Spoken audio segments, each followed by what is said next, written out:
Secretary of Defense, General Dan Kane, Chairman of the Joint Chiefs of Staff.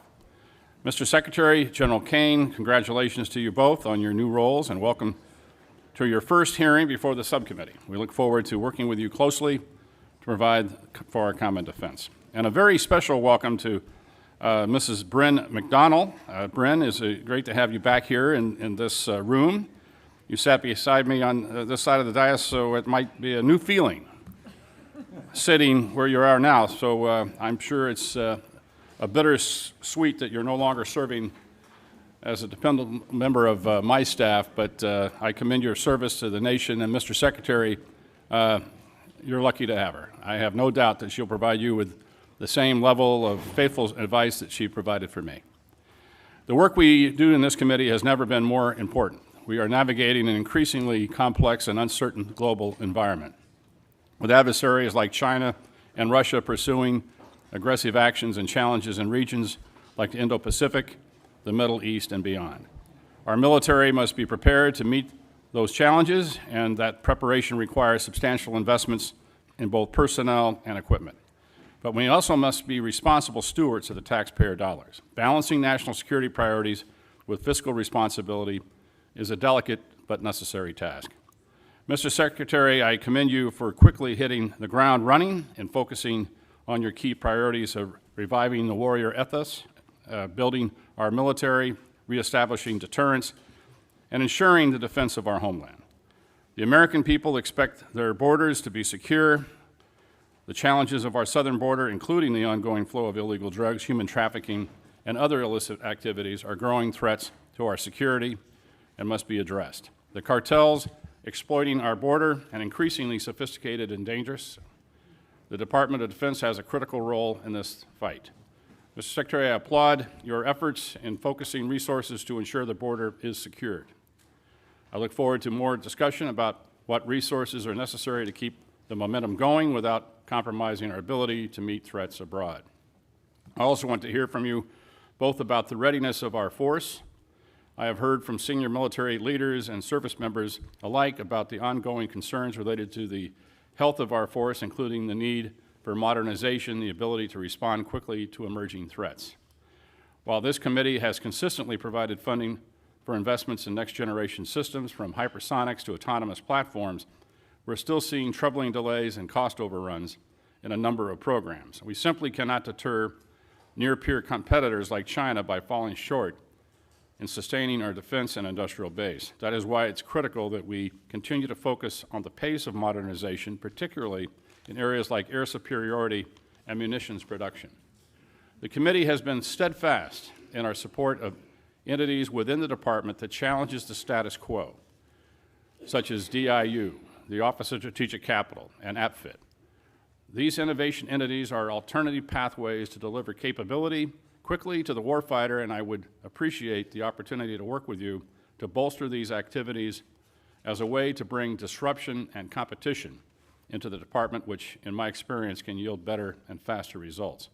I also want to discuss the critical importance of our partnerships and alliances.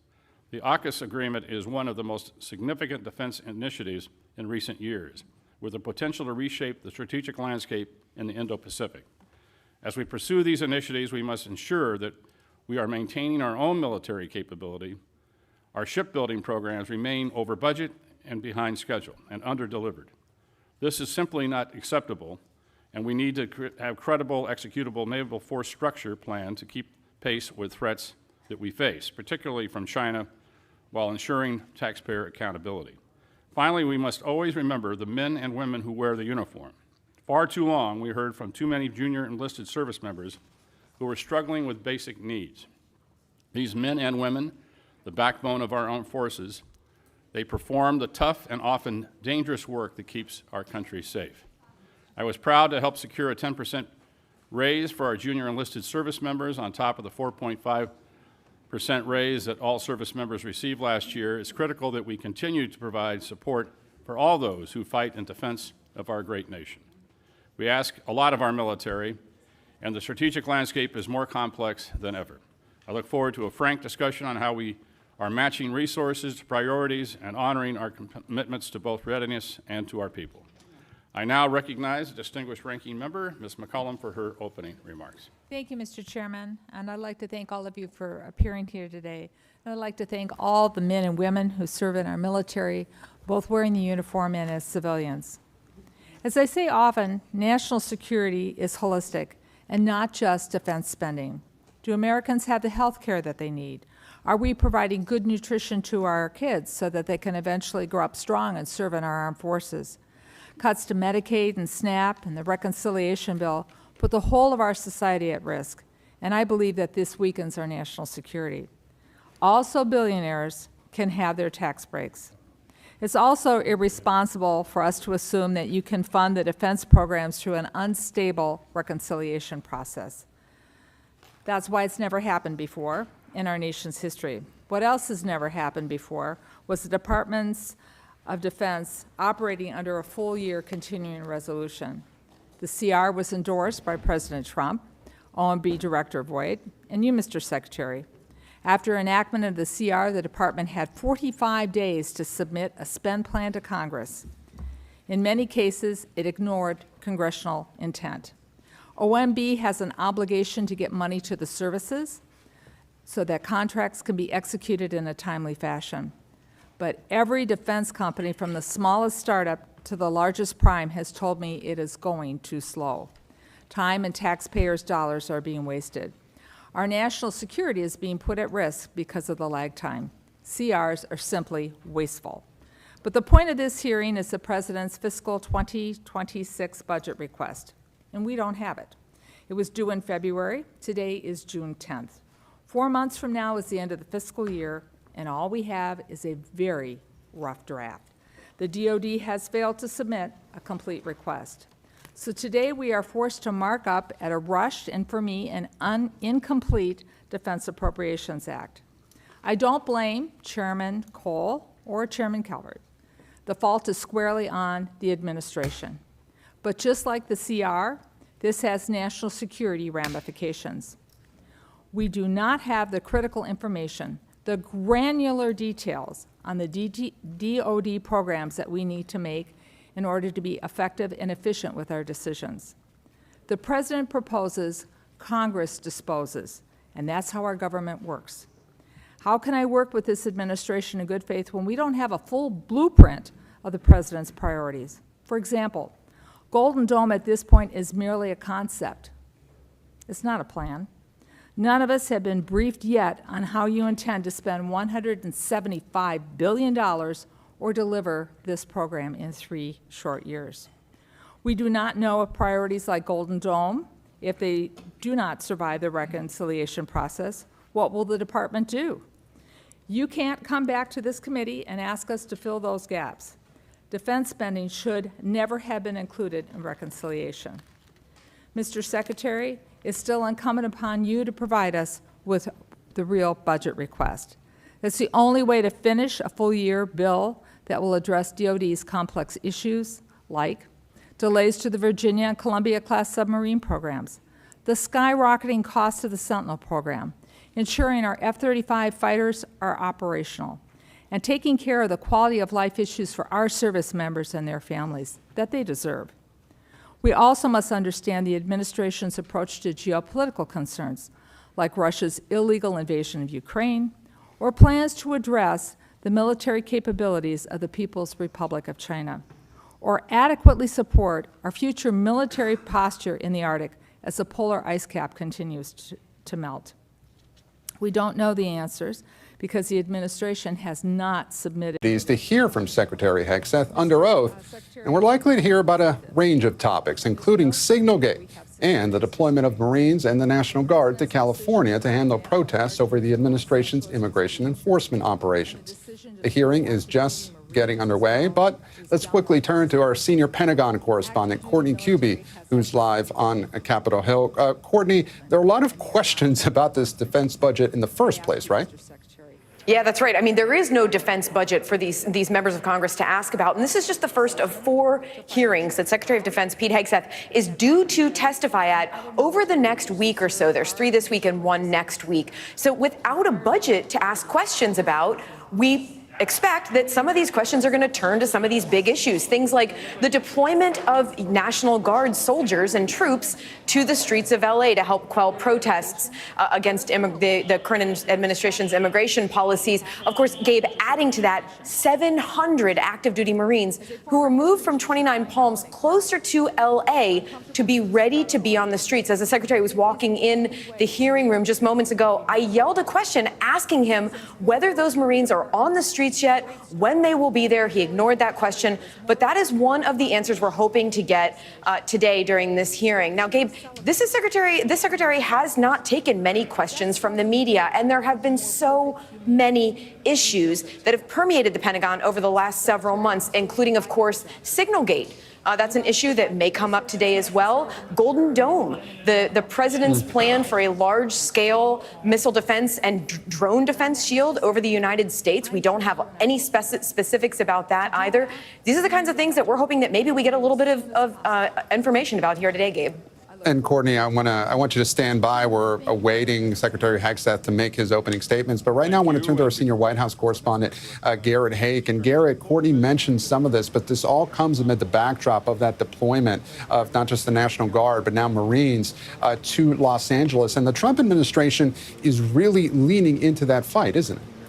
Yeah, very much so. And I would say no one in the administration leaning in more so than Pete Hegseth, who's been using his social media accounts to suggest that these are insurrectionists in Southern California and that they need to be met with force, including from the U.S. Marines who've been moved into that area. I think Hegseth will get grilled on this today by Republican and Democratic members alike. As I look through the list of members appearing at this hearing, I'm paying special attention to Pete Aguilar, one of the top-ranking Democrats on this panel, who's from Southern California himself, and also some of the what I would call pre-Trump kind of old school Republicans on that side of the dais, including Steve Womack of Arkansas, Mario Diaz-Balart of Florida. These are folks who have embraced MAGA, but only to a point, and may press Hegseth on some of both the specifics of the budget he has not presented and the policies that he's putting out that are not in line with traditional Republican viewpoints here. And so I do think while this is a hearing made up of sort of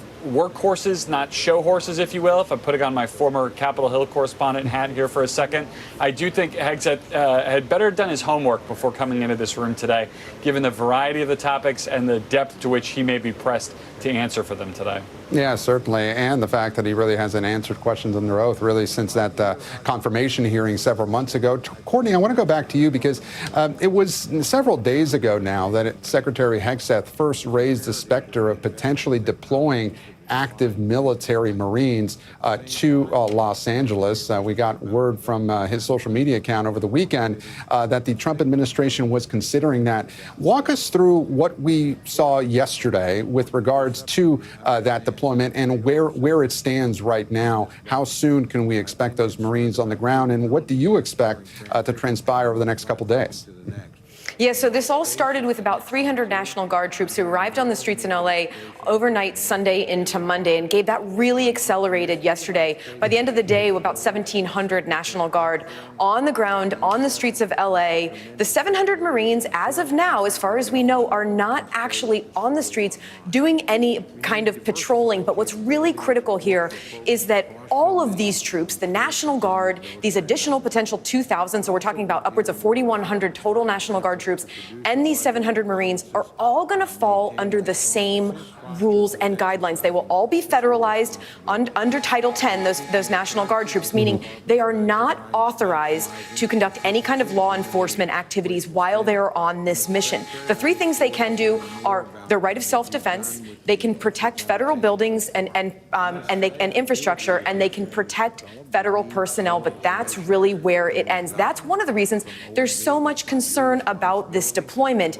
because the potential if in fact the protests become violent, that U.S. troops, National Guard and Marines, could get pulled into a situation that may just quickly escalate. Now, as far as the hearing today, you know, what Garrett was saying about the secretary needing to do his homework, officials we've spoken with who have been involved in his prep for this hearing and for the ones this week have said we should expect to hear a lot of one-liner responses, a lot of, quote, zingers in response to these questions, real difficult policy questions and topics that may come up.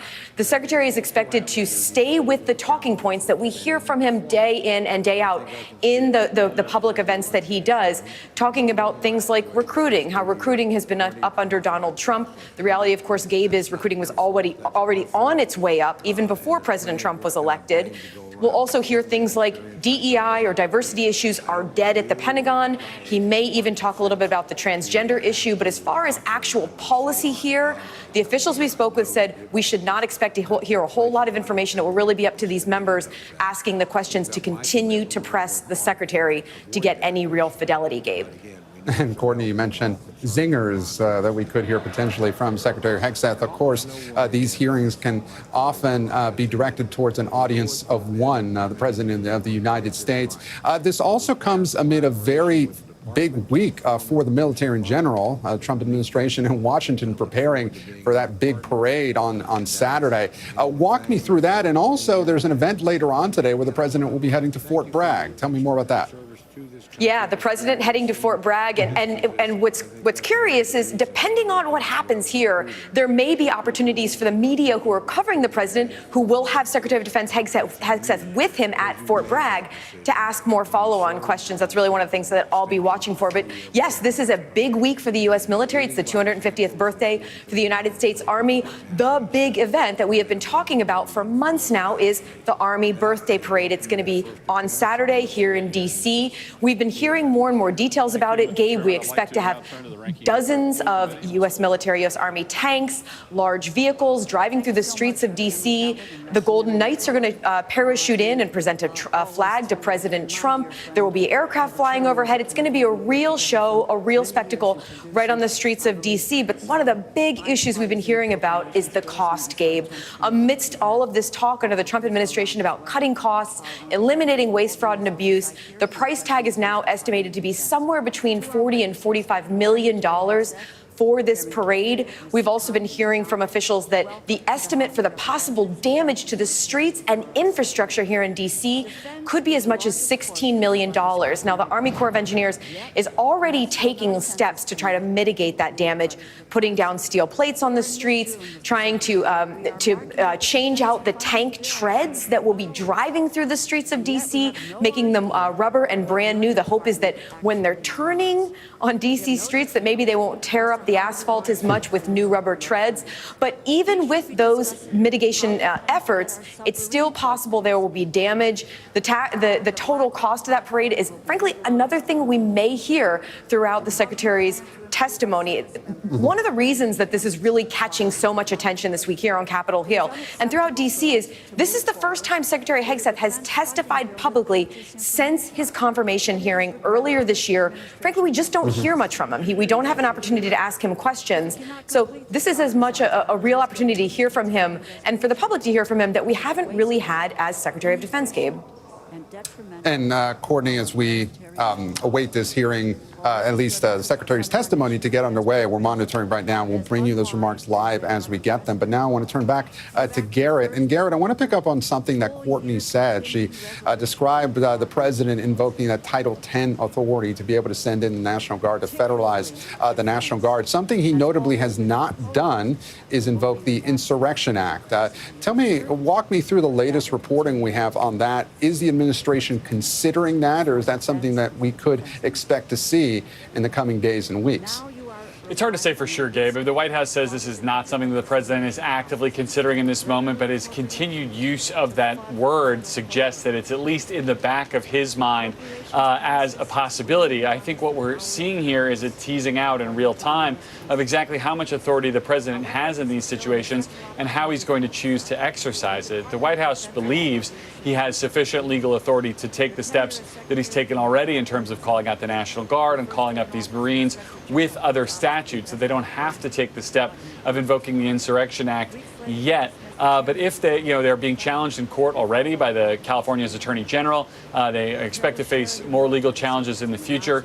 Keeping that authority in their back pocket may be a necessary step, because it's worth noting there's no reason to think that the administration's broad immigration crackdown, which started these protests in Los Angeles, will stop in Los Angeles. We have significant reporting that suggests that the administration wants to ramp up these enforcement activities in other major cities all around the country, and they may need additional regional authorities to continue to call out additional troops. And so I think that's the long way of answering your question, which is to say that this is very much still something under consideration at the White House as they try to put forward the most robust response they can, not just in LA, but potentially elsewhere.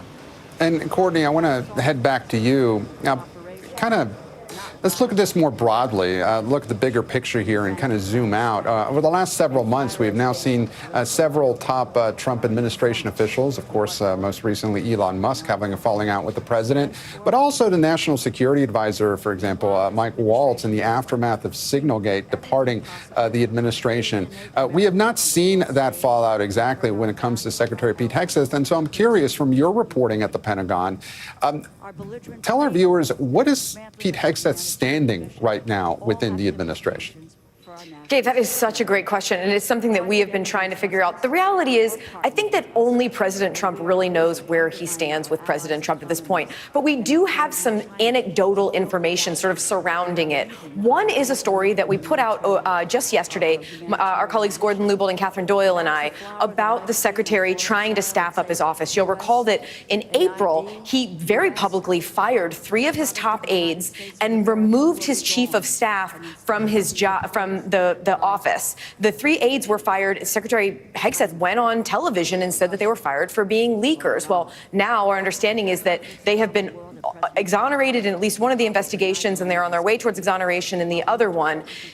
In that time, the Secretary of Defense and the White House have not been able to refill those roles. Officials telling us, both current and former officials telling us, that Susie Wiles, the White House Chief of Staff, and Vice President J.D. Vance have had to get involved to try to fill those very important roles. Gabe, these are jobs that people would usually be fighting over, very senior jobs in the Pentagon, but instead, they cannot find takers who either the White House is okay with or Secretary Hegseth is okay with. And the White House has brought potential candidates. The Secretary has said no. The Secretary has brought candidates. The White House has said no. This is just one of the signs of the sorts of chaos that we've been hearing about within the Secretary's front office, you know, really the seat of power within the Pentagon just in recent weeks, Gabe. And Courtney, certainly we'll be expecting that chaos to come up during these during this hearing. Something else that I want to bring up here: how unusual is it that we don't actually have a defense budget heading into this hearing? Certainly that'll be a line of questioning here. But with so many unanswered questions here, for example, about the Golden Dome, which the president talked about just a few weeks ago and announced, and there are conflicting accounts about how much that could cost. Just walk us through how unusual it is not to have a spending plan at this point. It's very unusual. So even in an election year with a new president, we would still generally have a budget right now. And we've already been hearing, just in this hearing room here today, but also from officials on Capitol Hill, a real frustration on both sides of the aisle that there is not fidelity about the Pentagon budget. It's expected, according to the secretary and according to the president, it's expected to be upwards of $1 trillion, though, Gabe. And Courtney, Secretary Hegseth has just started his opening statement. Let's listen in. General Dan Kane, Chairman of the Joint Chiefs of Staff, and Bryn McDonald, who is performing the duties of DOD's Comptroller and Chief Financial Officer. I'm also proud to represent and serve our warriors and their families. Today, as they do every day, they are keeping America safe. They're defending the homeland, they're standing up and deterring communist China, and we're working hand in glove with allies and partners to achieve peace through strength. I'd actually like to start by thanking this committee and Congress for your bipartisan leadership to give our troops a big pay raise in 2025. This included an additional 10.5% raise for our junior enlisted service members, E1 to E4. Thank you also for supporting other initiatives that will improve quality of life for our warriors and their families. With a focus on our troops and their loved ones, I've directed additional actions that will further improve their quality of life. These include making historic investments in improving the living conditions in barracks and base housing, reforming the PCS process to reduce the cost and stress of moving, and improving the quality of care provided by the defense healthcare system. Now, the best part of my job is meeting and interacting with troops and their families. I hear their concerns. I know how it feels to face those challenges. I've been there recently. Each of these initiatives responds to feedback that I've received from the force, and I'll keep listening and looking for ways to improve their quality of life. Under President Trump's leadership, this budget puts America first and gives our warriors what they need. The $961.6 billion budget request, over $1 trillion for national security, will end 4 years of chronic underinvestment in our military. In the last 4 months, we've moved quickly to reverse course after 4 years of weakness and mismanagement. We found nearly $30 billion in savings across the department, and we have reinvested those savings. We've killed wasteful programs, targeted bureaucratic excess, and redirected funding from Biden-era priorities to President Trump's priorities. We are re-optimizing the civilian workforce and repositioning resources to better support our warfighters. We're working with the Department of Homeland Security to increase border security.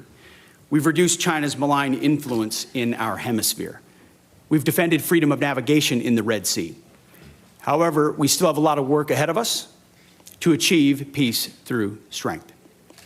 To carry out the President's mission, we have 3 core priorities, as was mentioned: restore the warrior ethos, rebuild our military, and reestablish deterrence. First, we're restoring the warrior ethos. President Trump has charged me with focusing on warfighting, lethality, meritocracy, standards, and readiness. That's exactly what we're doing. We're focused on what's important: warfighting and warriors. We're sweeping away distractions and bloated bureaucracy. We've set standards that are high, equal, and unwavering. DEI is dead. We replaced it with a colorblind, gender-neutral, merit-based approach. Our force is responding, positively, incredibly, to these changes. And thanks to President Trump, recruiting and retention is higher than it's been in decades at historic numbers. This budget provides a historic level of funding for military readiness, putting our warfighters and their needs first. Second, we're rebuilding our military. 25 years ago, our military was unchallenged, yet we squandered that advantage as China carried out an unprecedented military buildup. President Trump is correcting those mistakes. We're reviving the defense industrial base, reforming our acquisitions process, rapidly fielding emerging technologies to put the best weapons in the hands of our warfighters. This includes investment of $25 billion in the Golden Dome for America, a down payment on President Trump's priority to defend our homeland. It also commits more than $62 billion to modernize and sustain our nuclear forces. The budget allocates $3.5 billion for the F-47, the world's first 6th-generation air superiority fighter. This budget will revitalize our shipbuilding industrial base with $6 billion in funding in FY26, $47 billion in shipbuilding total. The budget increases significantly funding for autonomous systems, long-range fires, drones, and hypersonics. We will put these capabilities in the hands of our warfighters. Third, we're reestablishing deterrence. When our opponent sees our well-equipped, tough-as-nails warriors, they will decide that today is not the day to test American resolve. Credible deterrence starts at home, and it starts with securing our borders. We will achieve 100% operational control of the southern border, with crossings already dropped 99.9%. It also starts in our neighborhood in the Western Hemisphere. As you know, as we've said, the Indo-Pacific is our priority theater, and China our pacing threat. That's why I've traveled twice to the Indo-Pacific region to meet with our allies and partners, and they have responded. As we shift in that direction, President Trump looks to those allies and partners to step up, to share in the burden of their own defense. He also sees them, as I do, as force multipliers alongside the United States, and we are making progress in that. As the President has rightly pointed out, it's only fair that our allies and partners do their part. We can't want their security more than they do. So the Department of Defense is executing a common sense agenda to achieve peace through strength. The threats we face are serious, and so must our investments be. So what this budget does, it matches capabilities to threats. We must overcome decades of neglect and decline. We must fortify our position as the world's most lethal fighting force, and we must act fast. This committee is our critical partner in everything we do, and your leadership and oversight is essential. So we look forward to accomplishing these goals, to achieving peace through strength, to supporting our warriors, protecting our citizens and taxpayers together with you. May God grant us the wisdom to see what is right and the courage to do it. Thank you. Thank you, Mr. Secretary. General Kane, you're now recognized for your remarks. Thank you, Chair Calvert, Ranking Member McCollum, other leaders, members of the committee. I'm honored here today to join Secretary Hegseth and Ms. Bryn McDonald to appear before you today to testify on the President's fiscal year 2026 budget. Today's hearing reflects our shared commitment to maximize efficiency, accountability, and lethality to our taxpayers' investments, ensuring that every expenditure increases the survivability of our joint force, providing our warfighters with the advanced capabilities and capacity and cutting-edge technologies required to dominate our adversaries. I have deep gratitude for everyone in this room and your commitment and cooperation to help us deliver the capability and capacity for our 2.8 million members of our joint force, the civilians that serve alongside us, and of course, their families, all required to work together to deliver, as the Secretary said, peace through strength. It is my responsibility as chairman to understand the global set of conditions, advise the Secretary, and integrate our joint forces to confront and manage risks worldwide.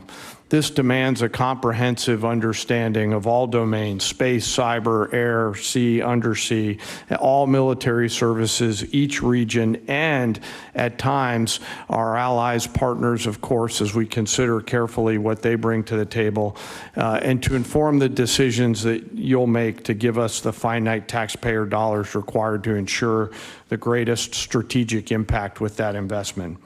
The President's budget enables the joint force to defend our great nation against adversaries seeking to do us harm. We are relentless in our pursuit of innovation and technology that allows us to deter our adversaries at every opportunity, while ensuring we're positioned to win on the battlefields of the future when called upon. This budget empowers the joint force to get after Secretary Hegseth's three pillars, as he mentioned: restoring warrior ethos, rebuilding our military, and reestablishing deterrence, and ensures, from my perspective, the joint force is properly armed, globally integrated, and ready. The President's budget invests in our warfighters. To win on the battlefields of future, as I said, our forces must be properly armed with the right capabilities: lethal, modern, reliable, survivable, and at scale. Victory requires people and platforms that will overmatch the enemy day after day. Systems that will be required to operate under the harshest of conditions, and technologies that will give our warfighters the decisive edge that they deserve. This budget gives us the necessary tools to reinvigorate our national and defense industrial base. Our nation is full of incredible talent, and we need to get every bit of it moving in the same direction. This budget also helps the joint force get globally integrated. I think we're relationship entrepreneurs within the joint force, which requires us to work together with the military, our allies and partners, industry, and of course the interagency to be connected before crisis begins. Finally, the President's budget reflects our mandate to stay ready, always on the account, anticipating the next fight, not fighting the last fight, and delivering for our force and their families. Our force and our families are the last and most important part of this budget. This budget makes meaningful investments in our service members and their families, improving quality of life, housing, medical care, and the moving process. Along with our most precious asset, our people must be properly armed, integrated, and ready. I also want to highlight the service member over my right shoulder quickly, the senior enlisted advisor to the chairman, who will retire after 37 years, Sergeant Major Troy Black. He didn't know I was going to say this today. So in conclusion, it's an honor every day to serve alongside some of the most extraordinary warriors, civilian teammates, and families that our nation has ever known. I assure this committee that the Joint Force remains committed and capable and ready to defend our nation. With your continued support and prudent investment, we'll maintain that competitive edge at scale. I want to also remember today our deployed and their families who are out there on the front edge of our nation, making sure that we're safe here in this committee room today. And I would be remiss, as I always try to remember our fallen and their families who've made the ultimate sacrifice. I thank the Congress for your support and collaboration. I thank this committee for your efforts and leadership, and I look forward to your questions. Thank you. I want to make sure that each member has a chance to ask questions, so everybody will have 5 minutes for the remarks and answers. Remember, when the little light comes on and it's yellow, you got 1 minute left. So I'll begin by recognizing myself for 5 minutes. Mr. Secretary, the department recently issued a memo reducing the civilian personnel at the Office of Director of Operational Test and Evaluation by about 74% and reduced the budget by 80%. Now, everyone on this subcommittee can attest that I've been beating the drum for reductions in DoD personnel, civilian personnel, since I became a member of the committee, and that's a long time. In fact, I have a bill that would require the department to reduce civilian staff by 15% based on merit. However, I think we need to be intentional and clear-eyed about the functions that we reduce. As you know, DOT&E was established by Congress in '83 to centralize and strengthen operational testing, ensure that weapon systems are rigorously evaluated for combat effectiveness, suitability, and to address deficiencies in oversight and standardization within the Department of Defense. And there's a lot of examples of DT&E catching flaws that would have catastrophic consequences for our military, including loss of life. One example is the M2, M3 Bradley, which was designed to transport troops, provides fire support. The Army approved a system touting the armor, firepower, and mobility. However, when the independent testing was done, it was found out the aluminum armor was not a good idea and was susceptible to failure. And early versions caught fire and burned. And so obviously we made changes and rectified that, and the Bradley's been a valuable part of our military ever since. But we share the same goals to create a more efficient, leaner DoD, but with things like Golden Dome coming along, we want to make sure that the technologies we pick are going to work and that we fund them accordingly. So I understand the reduction is seeking to remove duplicative functions. We're not interested in delays, and I know that that's really high on your list. However, a layer of independent testing is, I think, important. In light of that, with the reduction, how will you ensure that the military services tasked with testing and evaluating their own programs will not revert to past behavior which showed they would approve systems in order to meet operational needs or budget timelines? So with that, Mr. Secretary, see if we can have an answer to that. Well, Mr. Chairman, I appreciate the question. How we evaluated DOT&E was a reflection of the overall approach we take in the department, which is how efficiently do we operate? Where are the bottlenecks? We talk about the things you talk about every single day. How do we get how do we get systems, platforms, future capabilities in the hands of warfighters as quickly as possible? And so a review led by myself, the Deputy Secretary of Defense, our friends at DOJ who've worked with us, have helped us look and identify places where we might find efficiencies. Now, I work, and my hands are directly in the middle of that, to ensure that as we seek those efficiencies and reduce those redundancies, we're not doing so in a way that undermines our capabilities or safety for warfighters in the future. DOT&E, after we got rid of a lot of the really low-hanging fruit of tens of billions of contracts and things that we've reduced, that were duplicative, that were completely wasteful, that were creating PowerPoint presentations that no one was looking at, you start to look at things like DOT&E, testing and evaluation, which in a headline sounds quite significant, and it can be in many ways.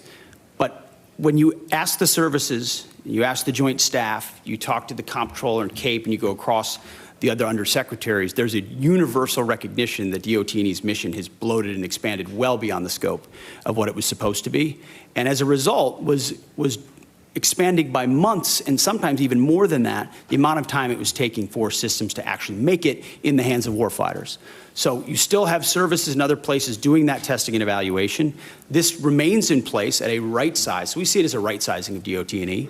So it still provides that oversight and ensures across the joint force we're recognizing the challenges, but it doesn't add unnecessary time. So we recognize why it was created.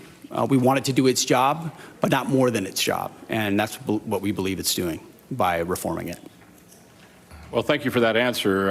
Obviously, as we expect new systems, new technologies to come online quickly, we want to make sure as this committee that we're funding it properly and to make sure that you can handle the volume in which that you're anticipating, especially with a new technology like Golden Dome, which, you know, we still, as the ranking member pointed out, we still haven't seen a clear definition of what it is and what it's a strategic theater system, lower 48, Hawaii, Alaska, the rest of it, and how these layered systems are going to be put out there to defend the country and to make sure that we're not spending a lot of money unnecessarily. So testing and evaluation is going to be an important part of that. With that, I recognize Ms. McCollum. Thank you, Mr. Chair. Mr. Secretary, I plan to ask you some budget questions about the following: the cost of the Qatar plane, where the money from the Army's parade is coming from, or the National Guard deployments to the border, where that funding is coming from. I honor and celebrate the United States Army, but I'd like to know how much this parade is going to cost.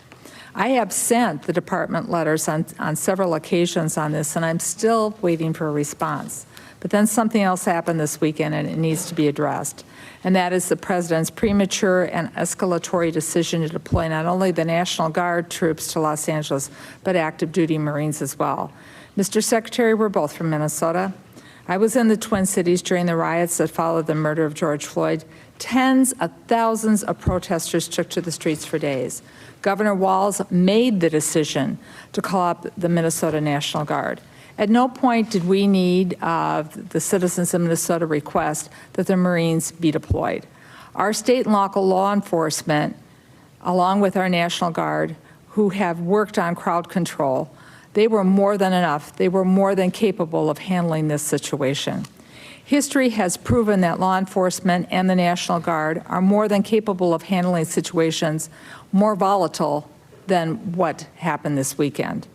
We all see the continuous loops on TV, but this looks nothing like the George Floyd protests or the Rodney King riots in Los Angeles in 1992. Mr. Secretary, this is a deeply unfair position to put our Marines in. Their service should be honored. It should not be exploited. The President has issued an executive order and talked about deploying troops across the country. Los Angeles County has 17,000 law enforcement personnel, and the state of California has 24,000 National Guard troops. So that's why the Los Angeles Chief Police to say, and I quote, "The possible arrival of federal military forces in Los Angeles is absent a clear coordination, presents a significant logistical operational challenge for those of us who are charged with safeguarding the city," the end of his quote. As I mentioned before, in Minnesota, we train for those things together. So there's no need for the Marines to be deployed. So here are my budget questions, though. What is the current cost for what is taking place in California, and how is it going to affect this budget or the budget we're currently serving under? How much are these deployments going to cost for both the Marines and the National Guard? And what training or duties are not taking place because of these deployments? Where in your limited budget, sir, are you going to find, in the remainder of this fiscal year, are you going to pull the money to cover these deployments? What holes are being created? Well, Congresswoman, thank you for the question. You are right. We are both originally from Minnesota, which is why I recall 2020 quite well, when Governor Walz abandoned a police precinct and allowed it to be burned to the ground, and also allowed 5 days of chaos to occur inside the streets of Minneapolis. the police precinct, ma'am, was abandoned and burned to the ground. And because of that, the National Guard was eventually far too late mobilized. And President Trump recognizes a situation like that, improperly handled by a governor, like it was by Governor Walz, if it gets out of control, is a bad situation for the citizens of any location. So in Los Angeles, we believe that ICE, which is a federal law enforcement agency, has the right to safely conduct operations in any state and any jurisdiction in the country, especially after 21 million illegals have crossed our border under the previous administration. ICE ought to be able to do its job, whether it's Minneapolis or Los Chairman, Angeles. I have limited time. I asked a budget And they are question. being- Could the Secretary please address the budget? Thank you. You asked about the situation in Los Angeles, and we believe Asked about ICE the budget. agents should be allowed to be asked about the safe in budget, doing sir. their operations, and we have deployed National Guard and the Marines to protect them in the execution of their duties, because we ought to be able to enforce immigration law in this country, unlike what Governor Walz did in 2020. There are 17,000 LAPD, you mentioned that. There would be 18,000 if not for the defund movement that folks like Gavin Newsom and Karen Bass have Chairman, implemented. If The police chief if said Mr. she was Chairman, overwhelmed, if the Secretary's not so we going helped. to ask the budgetary questions, I will yield back my time if the Secretary refuses to answer the budgetary questions I put before him. They're important. What training missions aren't happening? Where are you pulling the money from? And how are you planning this in the moving forward? These are budget questions that affect this committee and the decisions we're going to be making in a couple of hours. If you're not going to answer them, please let the chairman know, and I will take back my time and I will yield it back to the chairman. Mr. Secretary, I want to just let us know what accounts you're pulling the money to fund. Thankfully, unlike the previous administration, we've got a 13% increase in our defense budget, and we will have the capability to cover down on contingencies, Mr. which is something the Chairman, National Guard and the Marine back plan my for. time. So we have the funding to cover down on contingencies, especially ones as important as maintaining law and order in a major American city. As far as training, all of the units on the ground have been fully trained in their capabilities of what they're executing on the Chairman, ground. ask for budgetary. If he needs to get back to the committee with the numbers, I'd appreciate it, both current and present. Happy to Thank submit you. them for the record. Gentleman will receive an answer to the question for the record. Gentleman from Oklahoma, Mr. Cole. Thank you very much, Mr. Chairman. Mr. Secretary, again, welcome. As I mentioned in my opening comments, I'm very concerned about retiring legacy systems. They need to be retired, no problem there, but doing it too fast and not having replacements coming online. I've got a particular concern where E3s, as my colleagues know, AWACS, there's 31 of them in the fleet, or there were. 15 have been retired since 23. They fly out of Tinker Air Force Base for the most part, which is in my district, hence my parochial, but I think legitimate interest here. Very interested in seeing, and this committee's done some important work in positioning us to acquire and field E7s. It's not a new technology. Our friends in Australia use it. Our friends in the United Kingdom use it. It's much superior to what we have. And so, again, this is one of the areas where we're concerned where we don't have the budget information from OMB we'd like. So I'm curious about what your thoughts are on the platform and replacing them. Do you have any idea about the speed and costs that you're planning to move in that particular area going forward? Well, I appreciate the question, Mr. Chairman. And priorities and decisions are what we're in the business of on the budget side, on the capability side. And I think President Trump has charged us with making the big, difficult decisions after a lot of deferred maintenance and deferred decisions to ignore parochial priorities in large part and focus on what the department needs and where it needs it and when it needs it. And that means some tough calls. And there are platforms we've supported as a result. And there's some platforms and systems that we won't support going forward because the services have requested it, or we've identified those are systems and platforms that don't orient toward a future threat. I mean, we've learned a lot from what's happened in Ukraine.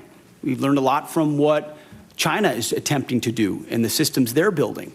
So if we have systems and platforms that are not survivable in the modern battlefield, or they don't give us an advantage in a future fight, we have to make the tough decisions right now. That's my job, that's the chairman's job, and it's our job to fund those new systems and make tough calls. So the E7 is an example of that. We're going to fund existing platforms that are there more robustly and make sure they're modernized. But we believe most of the ISR, or a great deal of the ISR in the future, will be space-based, and not in a scientific space-based, we hope we'll get there, but in a we're funding capabilities that will surpass some of those airborne capabilities. So we're willing to continue to review things like the E-7, but from our view, investments in existing systems that carry forward that capability alongside even bigger investments in space-based ISR gives us the kind of advantages we need on a future battlefield. I think that's a fair point. I would point out, I've been on this committee a long time. I watched the U.S. Army waste $29 billion on the future combat system because it was going to be so great. And it didn't, and we wasted a ton of money. We got a platform here that works. Space is great. It's unknown. It's undeveloped. And I would just urge you to look at this pretty carefully as you make the decision. We certainly will as a committee. I don't know how much time I've got left because the clock's not running. You're the chairman, so. Well, that's why I will try and be respectful to the committee and certainly respectful to our witnesses. I have one other quick question, if I may, and I think probably a lot of members have had these concerns. Look, I'm largely very much in favor of the hiring freezes and some of the things you've done personnel-wise. So this is not a criticism, but I do hear that we have certain exempt positions like aircraft mechanics, like firefighters. We're having a problem with that. Again, Fort Sill, I got the home and the field artillery and air defense artillery as well. It's a pretty military district. Nobody's being critical, but we're having a hard time getting, these are exempt categories, those filled. Can you sort of tell me where we're at on that? Because these are mission critical people. It's a great question, sir. It's something we're paying very close attention to. In fact, we meet on it multiple times a week. It includes shipbuilding capabilities, childcare centers. There are a lot of positions that affect our industrial base, our capabilities, or our families that we are working diligently to ensure we're getting those exceptions as quickly as possible, those waivers. But we're also trying to do right by right-sizing the civilian force, which has gotten too bloated too fast and has mostly been right-sized through voluntary separations through DRP. So I acknowledge that. And we can get you a full list of the exemptions as well to make sure you understand where we're making trade-offs. I'd appreciate that very much, Mr. Secretary. Thank you. Thank you, Mr. Chairman. Yield back. Thanks for your courtesy. Thanks, gentlemen. Mr. Laurel. Thank you very much, Mr. Chairman. I'd like to focus, Mr. Secretary, my question on submarines and our national security, our military shipbuilding, and as I said specifically, submarines, critical investment for national security and for the economy of my home state of Connecticut. This is a yes or no question, Mr. Secretary. Do you agree that continued investment in the Department of Defense in submarine production is in fact critical to the United States national security and military readiness? Very critical. Okay, so yes, thank you, and we agree. They'll continue to be a critical asset to deter adversaries, sustain the advantage we have in undersea domain, and the Defense Department should continue to support these programs. What is the status of the department's investments in submarine programs? 14% increase in FY26 on the Columbia, and a substantial increase in the Virginia as well. So we're ensuring a submarine industrial base that has been left behind, that has been neglected, is fully invested to make sure we're speeding up on funding the submarines. More than half, and you can go back to last December, but I want to move on. Do you know where our submarine production currently stands, and whether current production is sufficient to bridge the gap between current fleet size and projected need? There is a gap, but we believe we are closing it, ma'am. Yes. And if you can get to us the information about how, in fact, that you can close that gap, because we do not have any information or data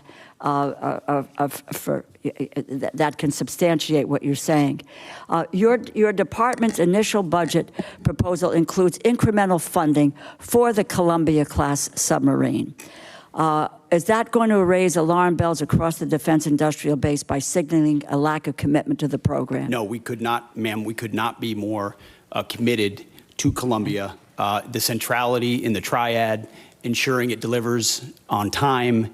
It's central to the deterrent and the base of the United States. So Do you know very how much committed of a to that. financial hole this will create for the defense industrial base? Will there be a financial hole for the defense industrial base in 2026?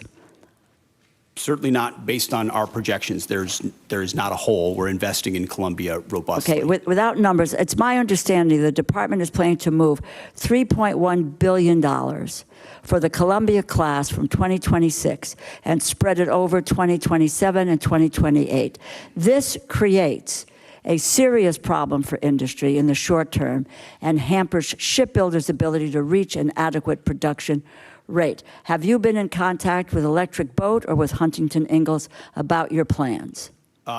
Almost every day, our Deputy Secretary of Defense, alongside our Secretary of the Navy, are actively engaged with all of our shipbuilders and shipyards to make sure their needs not only are being met, but their shortfalls are being addressed so that we can close that gap in real time, which has existed. So that you can really lay out for us the information which we would like to get, what this committee needs to take a look at, because I know you believe that submarines are important, as I do, but getting the specific information about where we stand, what the production rate is, what gaps there may be. We're willing to listen to all of that because, in fact, in contrast to what your earlier statement was, we have, in fact, supported mightily the submarine industrial base from this committee. That has not been neglected. Do you have a plan for making the investments necessary to ramp up submarine production to the necessary elections? I would just tell you, as part of the December continuing resolution, Congress included $5.7 billion for the department to put on contract for 2 additional Block 4 and 1 Block 5 Virginia-class submarines. The Navy advised members that these funds were required to be placed on contract by February of 2025, yet the department did not put funding for the 2 additional Block 4 boats on contract until April 30th. So do we have a plan, do you have a plan for making the necessary investments to ramp up submarine production to the necessary levels? And what is that plan? Ma'am, first of all, I want to thank this committee for the flexibility alongside FY25 and the continued resolution. Well, I would hope you would thank this committee for the funding that it had made. We have made a serious investment. So your first statement is inaccurate. We have focused squarely on submarines, and we're now want to know where that is going and what your plan is for the continued advancements to meet production levels and make sure that that is an area that's covered for our national security. Ma'am, I fully acknowledge the investment this committee has made in shipbuilding, and the challenge is our department under the previous administration squandered a lot of that. By Please, I want your plan. I've had difficulties with the prior administration, and I don't mind calling them out. What is your plan for the future? Can we get that in writing and on paper so that we know where you're going? Because we don't have anything today. We have zip, nada, and knowing where you're going. You could talk percentages. You can talk about whatever you want, but unless this committee sees dollars and cents and where you're going and what your plan is, then we may reconsider what you need to do to go forward. Give us the details. Congresswoman, we have the details and we will provide them. Then let's have them before and my hope is that we could get to it before we go to a markup within a few hours here today. I yield back my time, Mr. Chair. Gentlelady yields back her time. The Dean of the House, Chairman Rogers. Thank you, Mr. Chairman. Welcome, gentlemen and lady. Let me ask you about the stunning success of the Ukrainian drones of last week. Are we seeing the ushering in of a new era of warfare? The use of drones from afar. After all, these drones were smuggled into Russia, hidden for a great span of time, and then activated from 2,500 miles away. Are we prepared, both defensively and offensively, Mr. Secretary. I'll answer that and then maybe hand it to the chairman. I would say, sir, it was a daring and very effective operation that we were not aware of in advance and reflects significant advancements in drone warfare, which we are tracking in real time inside Ukraine and taking that feedback to help us better understand how we can better produce more lethal, attritable drones, but also advance our counter-UAS systems so that we're not vulnerable to a threat and an attack like that. The chairman and I got together right after seeing that and saying, what more can we do to ensure we're prepared and our country's defensible against something like that? But I'll hand to the chairman. Mr. Secretary, Congressman, thank you for the question. I think it goes to your more strategic question about is the way and nature that we're fighting our wars changing, sir? The answer is likely yes. Mass numbers of rounds moving back and forth with precision and autonomy are all things that are advancing in the technology trend exponentially. One of the things that I've talked with some of the leaders of this community and committee about are buying capabilities along the technology curve or ahead of it. And so I do think it was a bold move, and it represents a new and different way of fighting wars as we've seen over the past few years in that particular fight, sir. What do we need to do to protect ourselves from a similar type raid by an adversary? Well, sir, intelligence is critical. Human intelligence, signals intelligence, every aspect of how we get ahead, get to the left of a problem like that.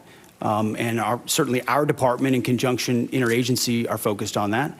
But then it's rapidly fielding the commercially available technologies in some As we continue cases, to watch this hearing, Secretary Hegseth testifying on Capitol Hill, I want to bring in our senior Pentagon correspondent, Courtney Cuby, to run through these highlights of that we've seen so far. Some frustration already from Democrats about the lack of details in Secretary Hegseth's budget plan, and also from the ranking member, Betty McCollum, clashing with Hegseth when she brought up the cost of this deployment in Los Angeles. So far, Courtney, what else has stood out to you?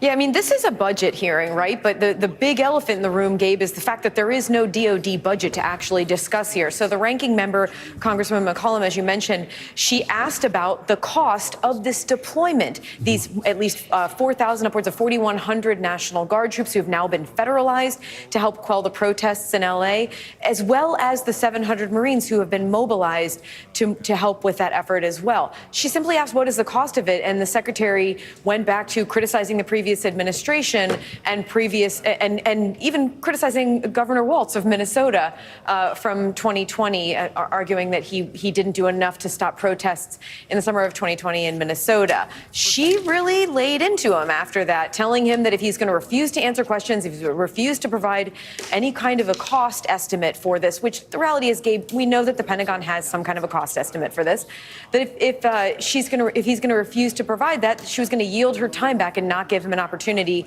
to grandstand about the previous administration. And then moving on to the next Democrat on the committee, Congresswoman Rose DeLauro from Connecticut, she started asking about submarines, and she got increasingly agitated as he again criticized the previous administration for their policy, for what they did about the defense industrial base, for their production of submarines under the Biden administration. And she said, look, we did a lot. We provided them with money for the defense industrial base, for increasing the production of submarines in the Biden administration. And then she said, you need to tell us what's going on with this DOD budget. You need to give us these numbers, even saying at one point, we have zero information about this budget. Gabe? Thanks, Courtney. Let's listen back into this hearing, which continues to be underway. A long time. And my comment is the use of certain words and what they imply. When I hear warrior ethos, and I hear it a lot from you, Mr. Secretary, I'm concerned. All the soldiers in our family, all of whom fought and received medals for their combat service, call themselves soldiers. Marines are trained to kill. In terms of domestic policing, our police and our National Guard at the state level, carefully used, but also our state police are used in civil enforcement, and they are good. I don't need any reply. I just am concerned about what those words you often utter actually do in people's minds and change the language we have used since the founding of this republic. So that is a concern of mine. I wanted to go to the General and Chairman, if I could. We've heard a lot this morning about Defense Industrial Base. And this is something I ran for office on a long time ago. We have not made significant progress as a country in this regard. And the places that made things, whether they were machine tools, whether it was composite materials, were left behind. It's one of the reasons for the division in our society. So I am very interested in knowing what specifically and in which accounts, and I hope you can get this back to us within a week and a half, you are going to focus on in order to inject additional resources in the defense industrial base of this country. What will that look like? We are just successful now in helping steel to revive and some of our composite metals. 40 years ago, I wrote a title to the defense bill dealing with strategic metals. Nobody at Department of Defense cared, okay? So I'm interested in which accounts, if you could kindly get back to me on that, and when you say defense industrial base, budget-wise, in which accounts, what does that mean? All right, I don't expect you to answer it now. Can you tell me when you might get that information back to us? Well, ma'am, you just said a week and a half, so I know the awesome humans behind me are scribbling madly to come back to that. Can I just make a quick comment? You know, I happen to be a lucky guy that served in the private sector for a while, and I ran a machine shop in Texas along with a metal finishing business. So when we talk about defense industrial base, I broaden that out to really the national industrial base. There are certain components that are made in the defense side, but as you articulate, ma'am, many others are made in the small machine shops out around this entire nation. When I talk about mobilizing our nation, I think of that national, not just defense industrial base.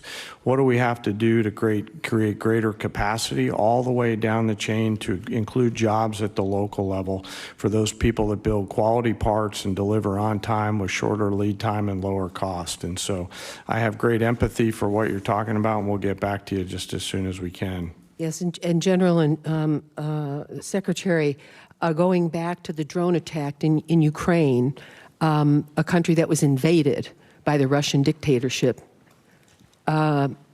starting in 2014. They've been at war for a decade, more than a decade. What they've done with drones is astounding. It's going to change warfare. One of my questions is, what are you doing to establish relations with Ukraine and not turn your back on them as an administration and help them win, help liberty win? This has implications way beyond the boundaries of Ukraine. Russia's got 11 time zones. I mean, this is the most important test of liberty for our NATO alliance in my lifetime, and we better help win. And that involves moving forward faster on drone technology. I'm very worried about our air bases where we have secure assets. Mr. Secretary, can we defend them today if they were to have a similar attack? We're certainly very focused on that, ma'am. And we're learning every day from Ukraine. I think we would need to clarify what win means. This president is committed to peace. He's committed to stopping the killing. And he was not in office when it started in 2014. There were no additional incursions in his first term. And then under the previous administration, Vladimir Putin sought to take Ukraine. We're committed. This administration's committed to peace, to stopping the killing, and we think that serves Did you just American leave interests. Ukraine, Mr. Secretary? Did you just leave Ukraine? Gentlelady's time has expired, but if you can get I did back not leave to Ukraine. us on that. Have you visited Ukraine? No, ma'am. My first trip there, sir, was 1973. I yield Time back. has expired. Mr. Carter, you're recognized for 5 minutes.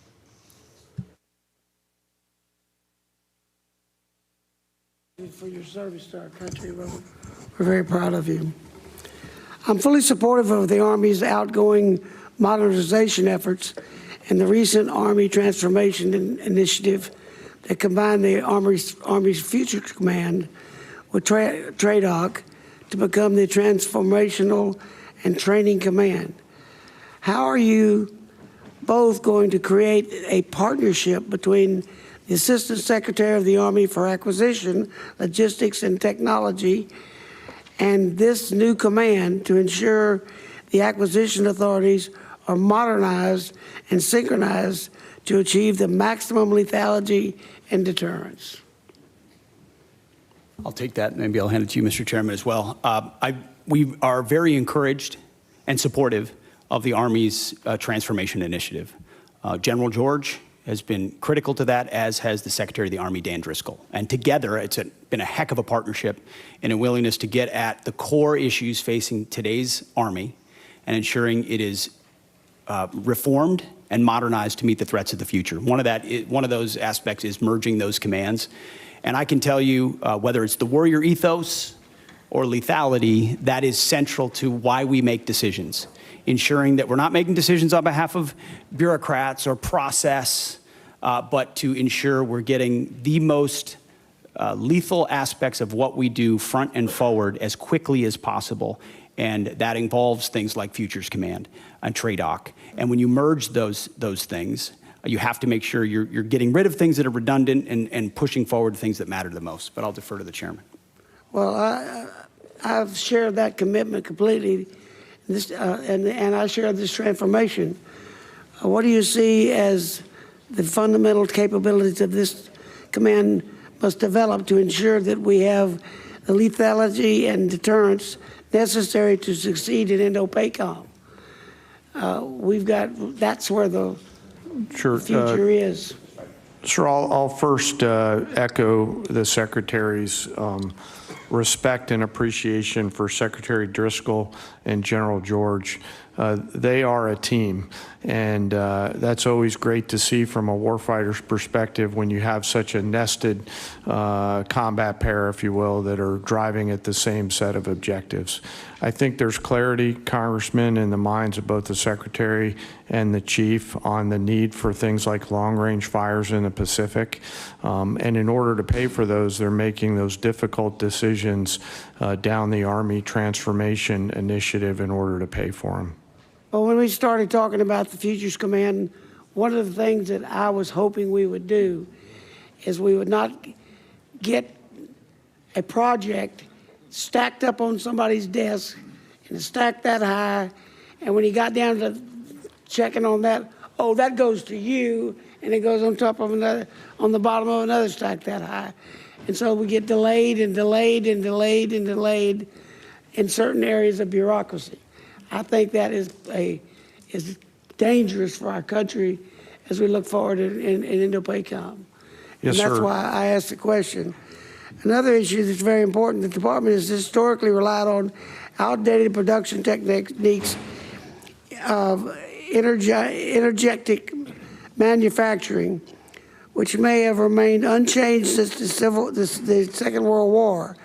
How is the department ensuring that investment in next generation energetics manufacturing, such as AI, machine learning capabilities, and enabling and assurance of quality assurance, robotic-driven load, assembly, and pack, and automated formation processes, a prioritize and transition out research and development that is capable of producing these pathways.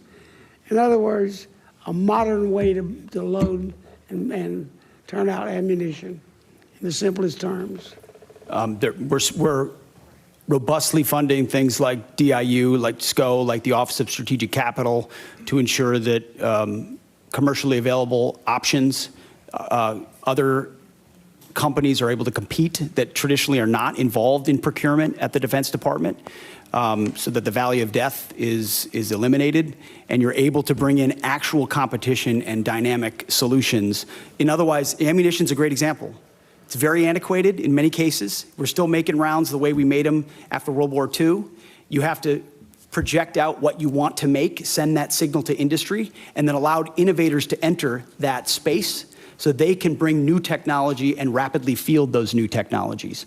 Otherwise, you're stuck doing it the same way you've always done it. Sorry, I was going to add something, but I'll hold off if you're going to roll. You can get a written response to the Yes, sir. gentleman from Texas on that. That's a concern to all of ours, is to modernize our manufacturing capability for we can get back manufacturing to the United States. Well, Mr. Cuellar, you're recognized. Thank you, Mr. Chairman. Mr. Secretary, and all three of you are welcome, and thank you for your service. I represent an area from San Antonio all the way to Laredo, the border. In San Antonio, we got Joint Base San Antonio, the largest joint base in the Department of Defense that contributes over $151 billion to the Texas economy. We support 266 mission partners. San Antonio also has the second largest cyber footprint in the nation, hosting the 16th Air Force cyber. And then, of course, the military facilities that are the best in the country also. Along with that, going down to Laredo, the largest port in the country, 9th largest in the world after 8 Chinese ports. Number 9 in the world is Laredo. And my question, Mr. Secretary, has to do with one of your plans, and ask you to, welcome you to San Antonio, let the San Antonio folks come in. It has to do with Army, U.S. Army North and U.S. Army South. I'm not going to go with their missions or critical mission, but what concerns us in San Antonio, both the Democrats and Republican members of Congress and senators, we're concerned that, in setting up a Western Hemisphere Command, which I think it's a good idea, that you move it away from a place like San Antonio, where, we have the infrastructure, the personnel, the community partnerships to work with you on this. And I say this because I think your testimony has about 11,900 troops that are down there working with the Homeland, which I support. And keeping in mind what's happening with the cartels in Mexico and other places, I would ask you to, when you look at this Western Hemisphere Command, that you don't move it 1,500 miles away from the border, especially in a place like San Antonio. I think we got a few Texans here that can talk about the rest of the state of Texas, and some wannabe Texans also that can talk about what the facilities we have. But I would ask you to, as you consider this, to keep the command, Western Hemisphere Command in San Antonio. Well, sir, count me amongst some of the wannabe Texans. Tennessee's close enough. Hey, we got no state income tax. Keep that. It's true. I appreciate that concern. It is something that has come up multiple times in conversations with Secretary Driscoll and General George in reviewing their Army modernization plan and consolidation, with the recognition that some of those changes, when we go through a posture review and as we're looking at commands, are going to include some tough choices. Some of that includes ranks and positioning, but you still are going to have, at some level, a south and north bifurcation. The question is where that is headquartered, and we are in an ongoing review on that, of exactly where that will shake out. But I would encourage continue deliberation with Secretary Driscoll. They have been thoughtful about it and will continue to be. And I understand that there's decisions have to be made, efficiencies and all that, but just ask you, as you look at that, if we're doing so much investment on the border, we already got the infrastructure down there in San Antonio and all the support from the other military bases across the state of Texas and the partnership, I would ask you and the Secretary to please, before you make a decision, go drink the water, go, feel what we have in San Antonio and the surrounding areas in Texas, to consider that instead of just making a decision by the paper on that. And certainly ask you to consider also the second largest footprint that we have at cyber there in San Antonio, and working with a top cyber university, UTSA there. And of course, the military facilities that we have, which are in the best. And certainly during the Afghanistan and Iraq war, that area was looked. So I just ask that before any decisions were made, consider making a trip to San Antonio and have your folks understand that. I know some of you have been in Texas before, and would ask you to look at that. So with that, Mr. Secretary, and all of y'all, thank you for your service. Well, noted, sir, and thank you for your contributions to securing the border, which has been a huge priority for President Trump. We're going to get 100% operational control, and it's because of support from folks like you. Thank you. Thank you for your service. Thank you. Thank you, gentlemen. Chairman Womack.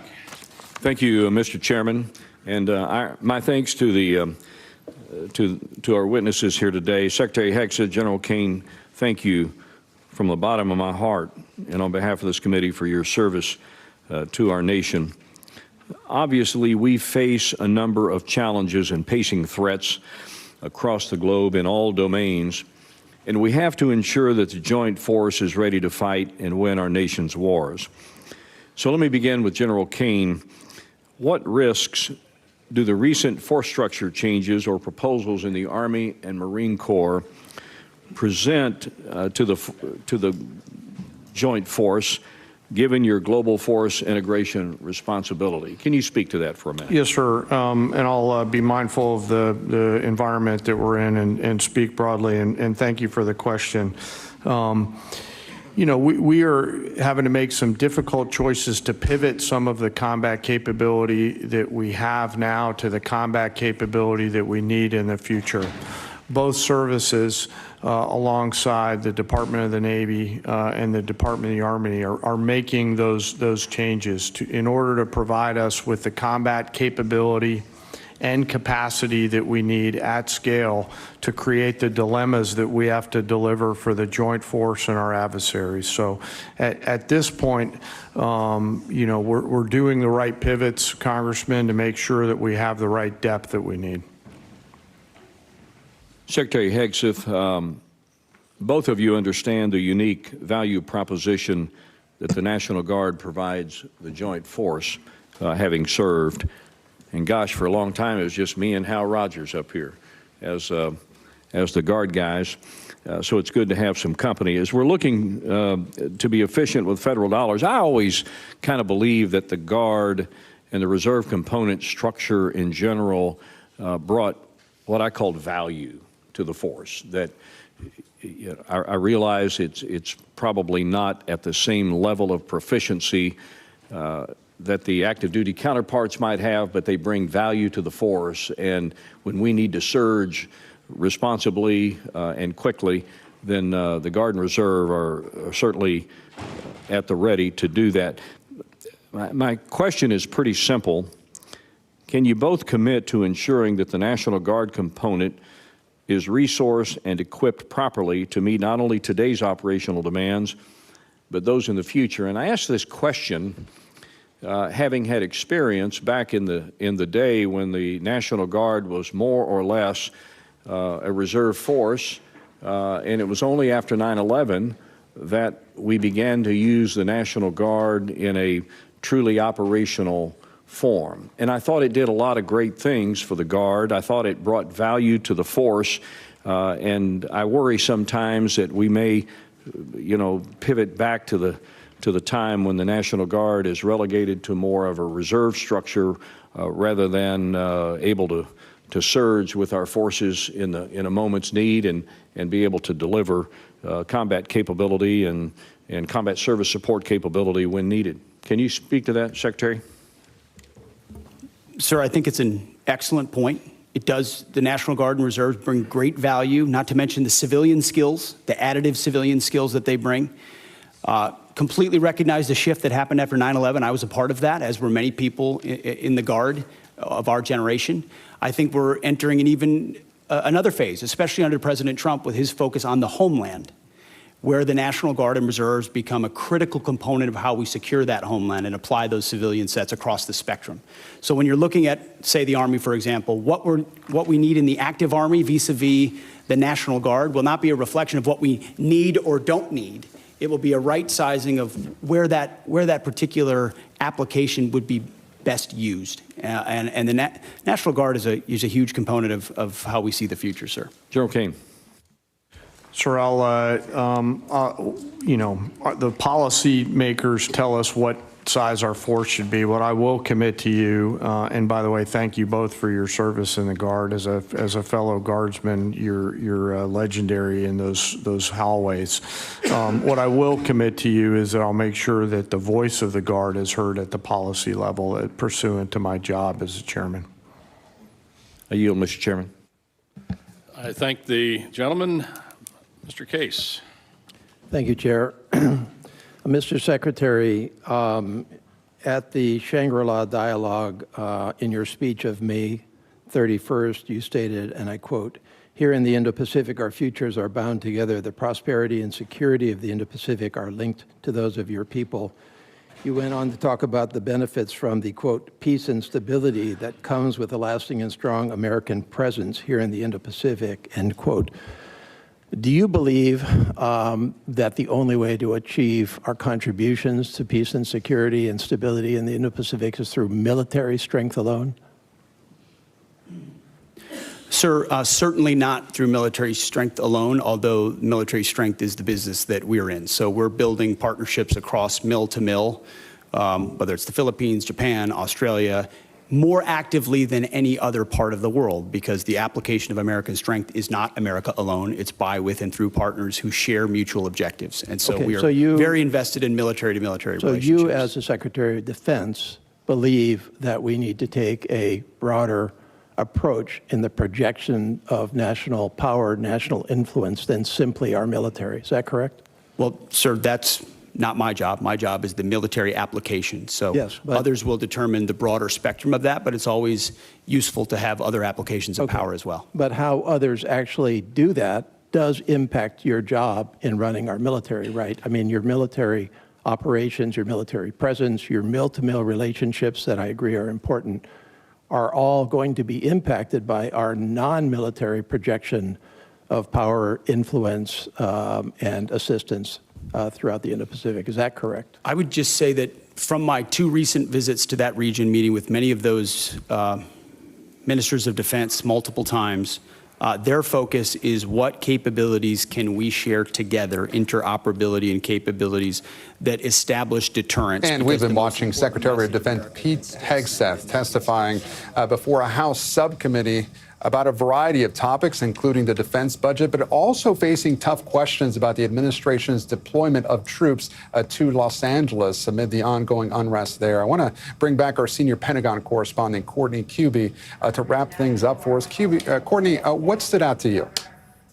Yeah, I mean, obviously there was the back and forth, a couple of contentious back and forth with lawmakers, both Democratic women on the committee, Rosa DeLauro and Congresswoman McCollum, who's the ranking member on the committee. In both cases, they were giving him a hard time about the budget. There is no budget for the Department of Defense that's been presented at this point. Rosa DeLauro really starting to raise her voice and point at him and say, look, we know zip about this, and you need to give us some numbers before we begin a markup. But that's not what really stood out, Gabe. What I'm really struck by is that this hearing has now been going on for well over an hour, and we still have zero information about this deployment in LA beyond what we've already heard out of U.S. Northern Command. So we don't know exactly how much it's going to cost. We don't know the authorities that the Marines are under. We don't even know at this point if the Marines are expected to be on the streets in LA as early as today, or where the rest of those more than 2,000 National Guard troops are and when they may be on the ground. But in addition to that, you know, I have to say this is the first time that members of Congress have been able to ask the Secretary of Defense questions in an open committee like this since his confirmation back in January. And with all of the contentious information that's come out since then, we didn't get answers or even questions about any of those at this point, Gabe. Courtney Kube, our senior Pentagon correspondent, monitoring this hearing from Capitol Hill. We'll continue to monitor the hearing as well, and we'll have more ahead on NBC News Now and online at NBCnews.com. I'm Gabe Gutierrez in Washington. Good day.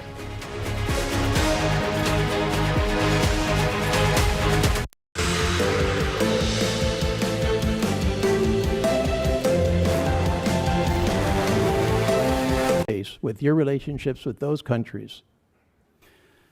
No, sir, I would add to that list the elimination of most USAID programs, which I don't hear anything about because a lot of them were wasteful and duplicitous, and I'm glad we got rid of them. Well, I've had those and conversations as far as with those you mentioned countries. international organizations, the 83% reduction, Again, I hear nothing about that because Have most you of those talked to those international countries? organizations are not serving U.S. interests, Mr. and so we shouldn't Secretary, be have you funding them talked to if they're those not countries serving about U.S. the interests. impact? So I don't hear from our allies problems about that. Well, I because don't think you're talking to the those right were not people. part of their calculus Yeah, of American if you power. talk to any one of those countries, they'll tell you that they're deeply concerned with the reduction of non-defense dollars, and it will, in fact, influence our presence and our contribution to your stated goal of peace and stability and I think they security respect in that the we're Indo-Pacific. reducing waste on programs that aren't actually affecting Gentleman, change time on the has ground. expired. Mr. Diaz-Balart. Thank you, and to three of you, thank you. Thanks for being here, and thanks for your service. Mr. Secretary, I have two questions. First one is, and you mentioned recruitment at the beginning.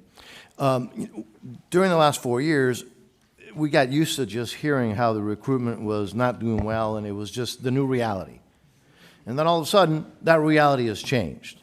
If you can comment on why that reality is, I think a lot of us know, but if you could talk to us a little bit about this new reality, which you don't hear much about in the press, about how that has changed dramatically. Question number one. Question number two is, a number of years ago, Southcom was moved from Panama to South Florida. There's a lot of reasons for that move. It was to get it because it was in close proximity with others like GIATA South, Special Operations Command South and Homestead, Joint Task Force Guantanamo, the Joint Task Force Bravo in Honduras, the U.S. Coast Guard 7th District, which is the busiest district in the entire country, but also because in South Florida you have this multicultural, multilingual community, and as you know, Southcom deals with multiple countries, 40 different languages. And so it was not just a cost savings potentially, but it was also made a lot of sense. I believe that continues to be the case. Nothing has changed. If anything, what's changed is that the Western Hemisphere has gotten a lot more dangerous. And obviously we have Iranian influence, Russian influence, Chinese influence. I'm very grateful, Mr. Secretary, and I don't know how much you had to do with that, of the President's change in attitude on no longer appeasing enemies of the United States in the Southern Hemisphere, whether it's Venezuela or Cuba. But again, there goes the importance of having Southcom where it is. And I just would like your thoughts, if you've had an opportunity to look at that, because it was moved from Panama. It just wasn't in South Florida for the heck of it. It was a decision made. It was the right decision. It's proven to be the right decision. So, two questions. If you can answer them, I'd love to hear it. Well, sir, thank you for the question about recruiting. What changed is a commander-in-chief that America's young people believe in. President Trump was elected in November, inaugurated in January, and at first I called it the Trump bump. But then it became clear that's not enough. This is a tsunami of support amongst young Americans who want to serve under a president who they know has their back, who will fund them properly, who will not use them unnecessarily, and will make sure they are part of deterrence for the country with a focus, first and foremost, on the homeland, then deterring strengths and making sure our allies step up and carry more of the burden. So you've got a historic surge in the Army, and Marine Corps, Navy, Air Force, you name it. Americans are responding because the president says a new spirit. And he's right, and you can feel it in the ranks. You go out to formations, you talk to men and women on the border, they believe in what they're doing in securing that southern border. You talk to them across the world, they're enthused about this new administration and its leadership. So it's President Trump, sir. And then as far as Southcom, it is President Trump's focus on our hemisphere has in many ways reinvigorated the mission of Southcom and the recognition of securing American interests, but also pushing back Chinese malign influence. Panama is a great example of that, but across Central and South America. So Southcom is right where it is. We're grateful for the great work that they do. I've had an opportunity to spend a lot of time with them and their commander, and we work by with and through a lot of allies. Mr. Secretary, I'm a little confused. Are you telling me that the folks that are now voting with their commitment to the country are not upset that they're not able to use different pronouns? Is that not a priority for the folks that are now signing up for our military? Well, sir, if they wanted to get a woke indoctrination, they could just go to college. Instead, they're joining the military, where we're focused on the basics. We know men are men, women are women, standards will be high, and we're getting rid of the distractions, the ideologies, the politicization that was in our ranks so that soldiers, men and women, can do their jobs on behalf of the nation. I think that's all that American people, all the people who want to serve want, is that clarity and that support, and President Trump is giving it. Well, Mr. Secretary, I would also add that I think having you there has made it very clear what the attitude is. And I will tell you, to me, it's really, really refreshing, and I thank you all. I appreciate it. yield back. Thank you, sir. Yields back. Ms. Lee. Thank you, Mr. Chairman. Thank you for being here. Mr. Chairman, I ask unanimous consent to submit to the record an article from the New York Times entitled, "China's Chokehold on This Obscure Mineral Threatens the West Military." Without objection. Mr. Secretary, this article that I just referenced outlines how the Department of Defense paid an Australian firm 10 times more than it paid MP Materials, an American firm, to onshore the full ecosystem of rare earth production. MP, the largest U.S. rare earth producer, has invested $1 billion of its own capital since 2020 and employs more than 800 Americans. Yet it was undercut by an Australian firm that never even broke ground in the U.S. MP Materials is ready to install their samarium processing equipment and help the U.S. combat China's export controls. And I want to note that China produces the entire world's supply of this obscure rare earth metal that is used almost entirely in military applications because of its its use in heat resistance magnets. So my question is, in accordance with the administration's America First agenda, do you agree that subsidies should first support U.S. companies already investing, hiring, and paying taxes in the United States? And can I have your support in ensuring that the department critical mineral policies will align with this goal? Ma'am, it's an excellent question. It's something we have been very focused on. In fact, my deputy secretary, it is his #1 is ensuring that sourcing of critical minerals, whether they're heavy or light rare earths, are sourced reliably in America first, and if not, then amongst allies. I won't reveal or talk about more than that in a setting like this, because we have reserves and we have capabilities, but at the same time, we have to aggressively work. And MP Materials, Mountain Pass, is a great example of a place where we can partner with industry. But what does China do? You know this. China undercuts the market intentionally to try to corner the market, and we have to account for that in the way that in the things that we support.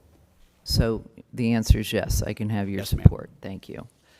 I also want to turn now to the collaborative combat aircraft. I represent Las Vegas, Nevada, so we're very excited that the department will base the CCA unit at Creech Air Force Base, which is the center of excellence in uncrewed aircraft systems. And I want to make sure that the department has the resources they need to make this program a success.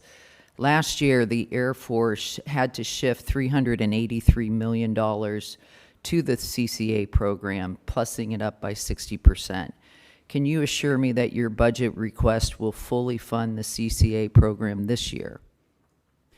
Ma'am, it does fully fund the CCA, and we believe in the collaborative combat aircraft, the loyal wingman concept, this idea that you project power more robustly through autonomous, semi-autonomous systems that that amplify our lethal effect. So yes. Thank you. Great. Can you give me an update on the first flight and the production decision for Increment 1, and are we on track for the flight? When will it be? And finally, when do you anticipate the production decision this fiscal year? What quantity of aircraft will we procure? How many vendors will you award? And what factors are you considering? Bryn, feel free to chime in. You're talking about the CCA still, Yes. correct? My understanding is later this year on the flight. We know but a date? As far as I don't know the exact date, ma'am. But Bryn, you might know. Yes, ma'am. We can get back to you on the specific date. It should be this fiscal year. And for our budget request, it's $804 million for the collaborative combat aircraft. Great. Thank you. how much time do I have left? I'll just, also, can you then outline what is planned for increment 2? What type of capabilities can we expect, and what timeline and critical milestones? We'll get back to you on that one. ma'am. Okay, thank you. With that, I yield.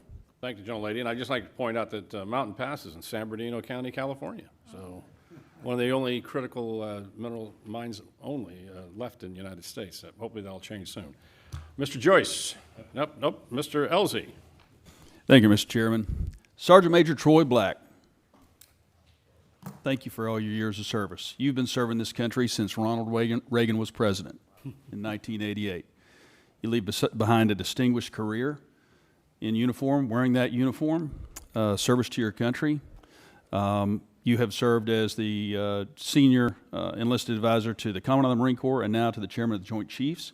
And I think, but what will be most missed, if you didn't know this about him, in 2010, he received the Bronze Star with a Combat V for running across several hundred yards of mine-in-placed fields to pick up a fallen Marine.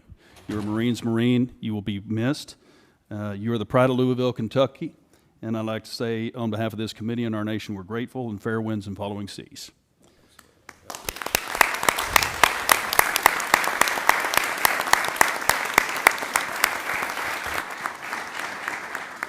Secretary Hegseth and General Kane and Ms. McDonald, glad you're here. I'm personally grateful for your service to our country and for sharing your valuable time with us today. Raising you bring a non-traditional perspective to your tenure as chairman, having been a guardsman and an entrepreneur. Thank you for saying yes once again when called to serve, and also distinguished Flying Cross and 2 Bronze Stars. You didn't get that by sitting behind a desk. You were a fighter pilot's fighter pilot.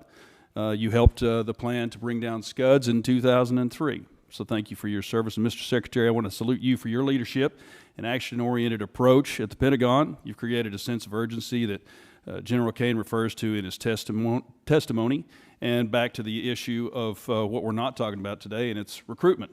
Because in this family business, all volunteer force of ours, parents and their children who want to serve our country are now no longer afraid to sign up for fear of them being misused or not having their merit being rewarded appropriately. So thank you. You've also highlighted our service academies in that effort. Mr. Womack and I both serve on the boards of visitors at West Point and the Naval Academy, so thank you. I also appreciate your guidance on using commercial solutions in acquisition and on reducing the inflation that we have seen in the numbers of flag and general officers. And I think we can make the Pentagon a triangle pretty quick. There are more Navy admirals in the various systems commands than there are in the fleet. That's too many flags in D.C. and not enough at the waterfront or on the flight line. But speaking of acquisition, I want to turn to the plans of a 6th-generation fighter. General Kane, in his prepared statement, states that the F-47 will continue to ensure U.S. air dominance for decades. I'm a fervent supporter of not only F-47, but whatever the FAXX is going to turn out to be. And I want to make that clear to everyone listening. Our Navy, our Joint Force, and our future combatant commanders need the Navy's 6th-generation fighter, the FAXX. Relying only on the Air Force's 6th-generation fighter does not solve our air superiority challenge, because whether they're coming from Guam or Diego Garcia, the DIMPs are already set and the missiles are already guided. It's a non-moving target. An aircraft carrier moves its DIMP every 30 seconds. So we can't do either of those with only the Air Force's plan by. So we either want to win or we don't, and I know we want to win.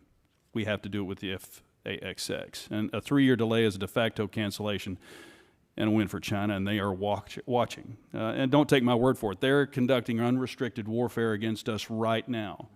And if you read the 36 guidelines from the 6th century, and they talk about how do you defeat an enemy, or Sun Tzu, you defeat them at home with fentanyl, by taking out our military members before they can even join, 70,000 a year. They are being successful in how they're doing unrestricted warfare, and that's exactly what they're conducting. They're also showing us their 6th-generation aircraft right now, and there's at least 3 that we know they're working on. We can't give the field to them and say 5th generation is okay for the Navy, but it's not for the Air Force. We must have both.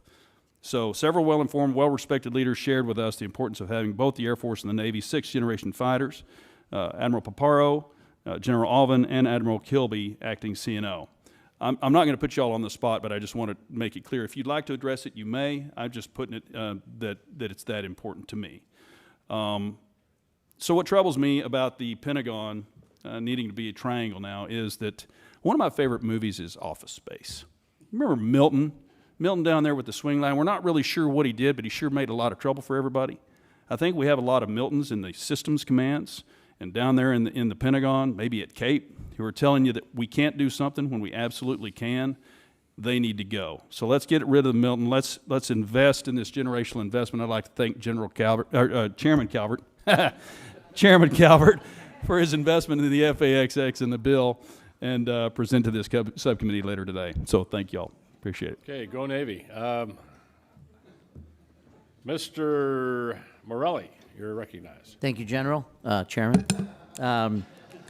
I'm grateful for your service and grateful, Mr. Chairman, for the hearing today. I don't want to pile on, Mr. Secretary, and I'm brand new to this subcommittee, but I will say that in the same way we wouldn't go into battle without knowing the number of troops, our weaponry, the number of armaments, equipment, supplies.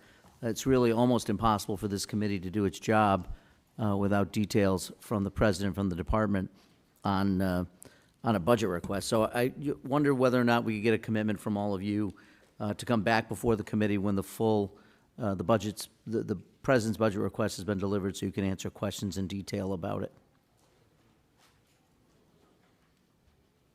Certainly, we'll make sure you get those details, Congressman. Well, getting the details is important, but also being able to answer questions about those details and what they mean, I think would be helpful. So obviously, this is the chairman's decision, but I would ask you to consider coming back before the committee when the President's budget request is submitted to us, so we could get your sense of the various items in it. I want to go back to a topic I think Ms. Capter raised, which is Ukraine, and I really appreciate your comment that when you referred to partners on our side like Ukraine, so I'm glad we still consider them partners on our side. Last week, the Ukraine Defense Contact Group met in Brussels. I know we did not attend, you did not attend, and I don't believe you appeared even remotely, but that was a meeting in which allies coordinated billions in aid to help Ukraine. We're talking about funding right now without a budget, without a plan to sustain U.S. support in what I consider the most serious conflict in Europe in a generation. So can you at least give us a sense, Mr. Secretary, of the presidential drawdown aid authorized through January 20th? Do you know how much has actually been delivered? Which PDA? Just the presidential authority that was given through January 20th when the new administration took over. PDA 71 through 74, and there's a 75th, which has not been allocated, and we're in the middle of drawdown 71 through 74. Okay. Do you have a sense of the how much has actually been delivered? I don't know the exact amount that has been delivered, but we're actively monitoring it as well as the lifespan of certain munitions, what munitions remain critical for us, critical for them, critical for allies like Israel. We're paying very close attention to that. Okay. And you can give us a detailed, thank you.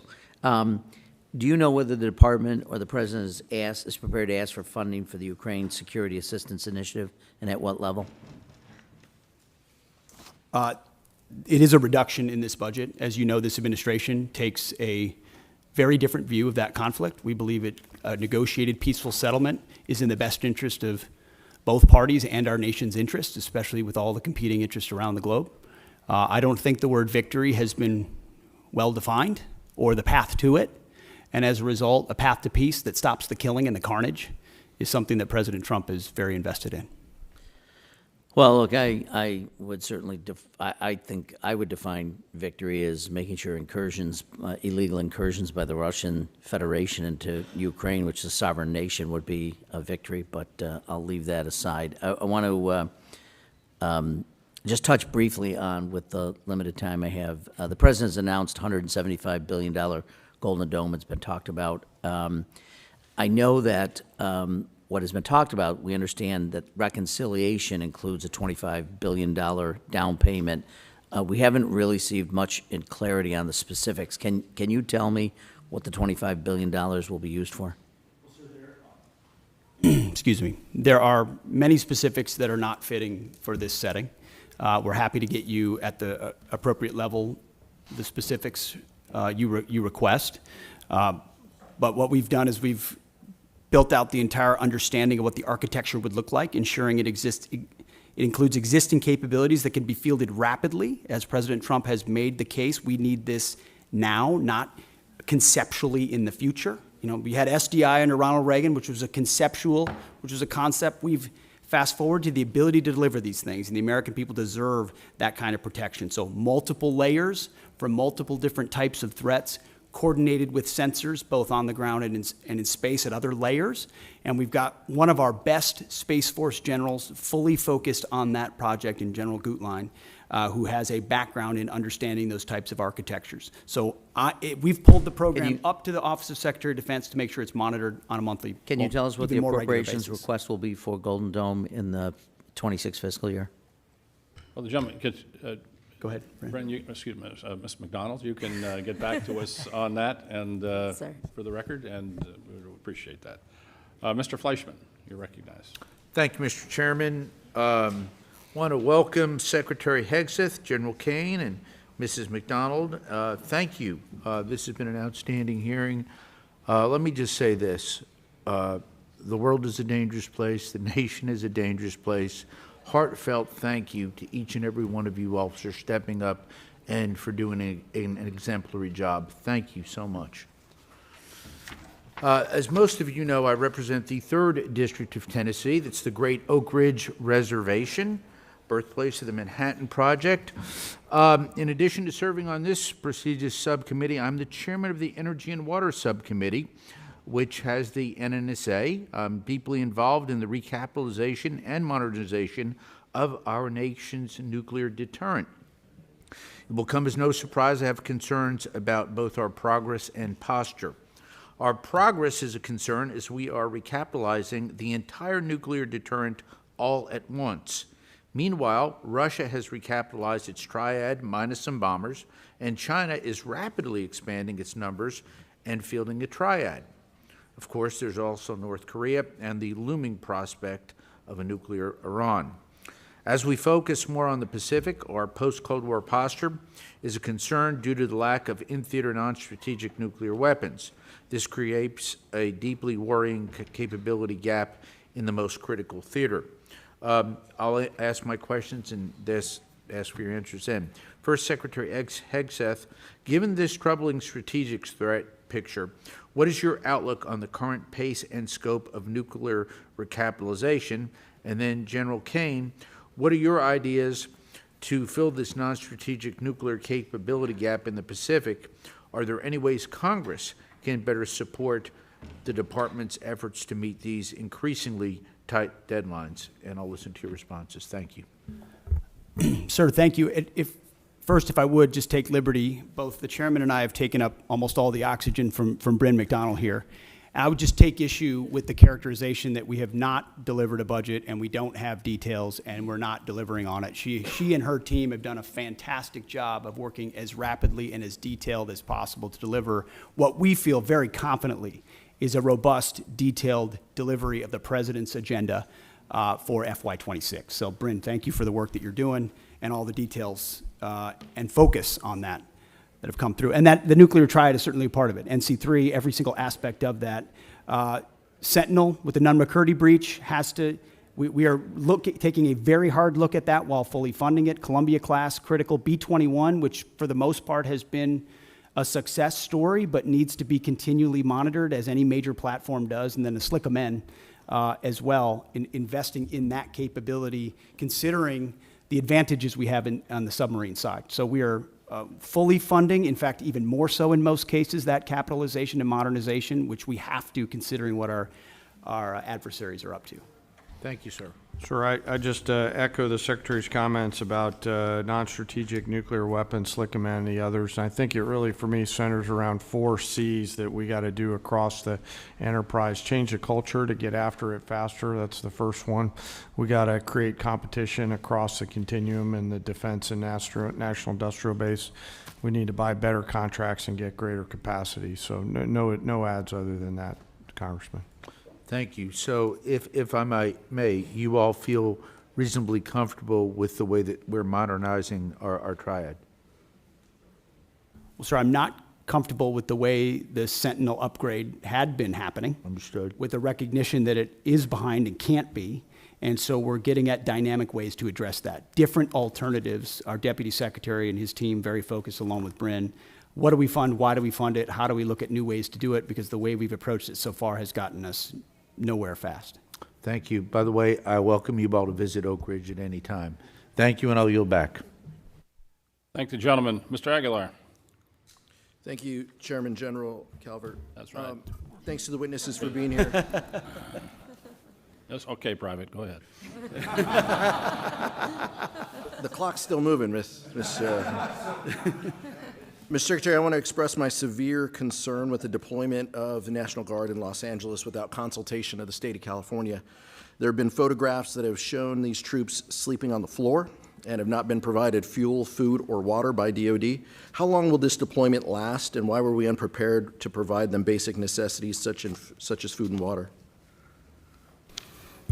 The commanders and troops on the field are very well prepared, sir. They responded incredibly rapidly to a deteriorating situation with equipment and capabilities.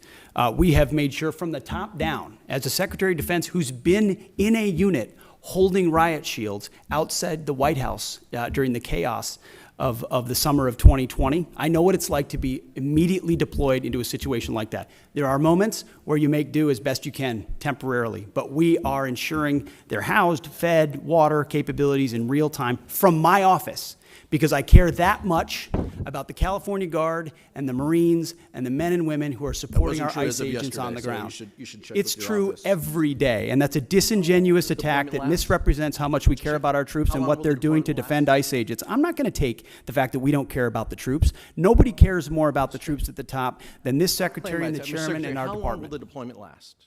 We stated very publicly that it's 60 days. Because we want to ensure that those rioters, looters, and thugs on the other side assaulting our police officers know that we're not going anywhere. We're here to maintain the peace on behalf of law enforcement officers in Los Angeles, which Gavin Newsom won't do. What is the estimated cost of the deployment for the Guard and the Marines to LA, and where's this funding coming from? Will it be coming from quality of life programs that affect our service members or our families? If you want to wait till I finish Before I the hand it to- question, such as updates, housing and barracks? Before I hand it to Bryn, the insinuation that we're pulling money from housing and barracks in order to fund this is disingenuous and incorrect. I'm just asking. Bryn can give you the numbers, absolutely. So the current estimated cost is $134 million, which is largely just TDY costs, travel, housing, food, et cetera. Where's it coming from? That's the cost, but where's it coming from? Out of their O&M accounts. With the most recent deployment of the Marines, Mr. Secretary, what's the justification for using the military for civilian law enforcement purposes in LA? Why are you sending war fighters to cities to interact with civilians? Every American citizen deserves to live in a community that's safe, and ICE agents need to be able to do their job. They're being attacked for doing their job, which is deporting illegal criminals. That should happen in any city, Minneapolis or Los Angeles. And if they're attacked, that's lawless, and President Trump believes in law and order. So he has every authority, and he has done mobilizing National Guard or active duty troops under U.S. code to protect federal agents in their job, which is exactly what we're doing, and we're proud to do it. We're proud to do it. 10 U.S.C. of the U.S. Code 12406 as a legal basis that the President used, cites 3 examples and circumstances for the Guard: invasion by a foreign nation, rebellion or dangerous rebellion against the authority of the government of the United States, or the President is unable with regular forces to execute the laws of the United States. Which authority is triggered here to justify the use? I don't know. You just read it yourself, and people can listen themselves, but it sounds like all 3 to me. If you've got millions of illegals and you don't know where they're coming from, they're waving flags from foreign countries and assaulting police officers and law enforcement officers, that's a problem. The laws of the United States? No, the governor of California is unable to execute the laws of the United States. The President, you said all the 3 governor apply. of the California has failed to protect his people, along with the mayor of Los Angeles, and so President Trump has said he will protect our agents, and our Guard and Marines are proud to do it. The law also says, Mr. Secretary, that the orders for these purposes shall be issued through governors of the states. You and I both know that President Trump has all the authorities necessary, and thankfully he's willing to do it. on behalf of the citizens of Los Angeles, on behalf of our ICE agents, and behalf of our country. We've also pulled $1 billion for the border as well. So this just goes into the same, fund, 134. What did Congressman, you what's indicate, 134 million? I was asking Ms. McDonald. Okay. 134 million goes on top of the billion that's been pulled for the So border. the funding that was pulled for this year was largely in FSRM, and in this budget, we're actually looking to plus that funding back up to backfill that for our troops and for their families. Thank you, Mr. Chairman. Thank the gentleman. Mr. Valadeo. Thank you, Chairman. Thank you, Secretary. Thank you, General. Thank you, Ms. McDonald, for being here. I know a lot of things have been asked already, and since I'm the bottom of the totem pole on seniority here, all my questions get asked first, so I'll hit one that's a little closer to home for me.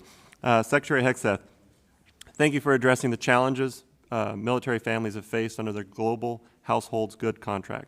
I've heard directly from my constituents about these issues, so I appreciate your I've heard directly from my constituents, so I appreciate your directive to review the contract and raise rates during peak PCS season.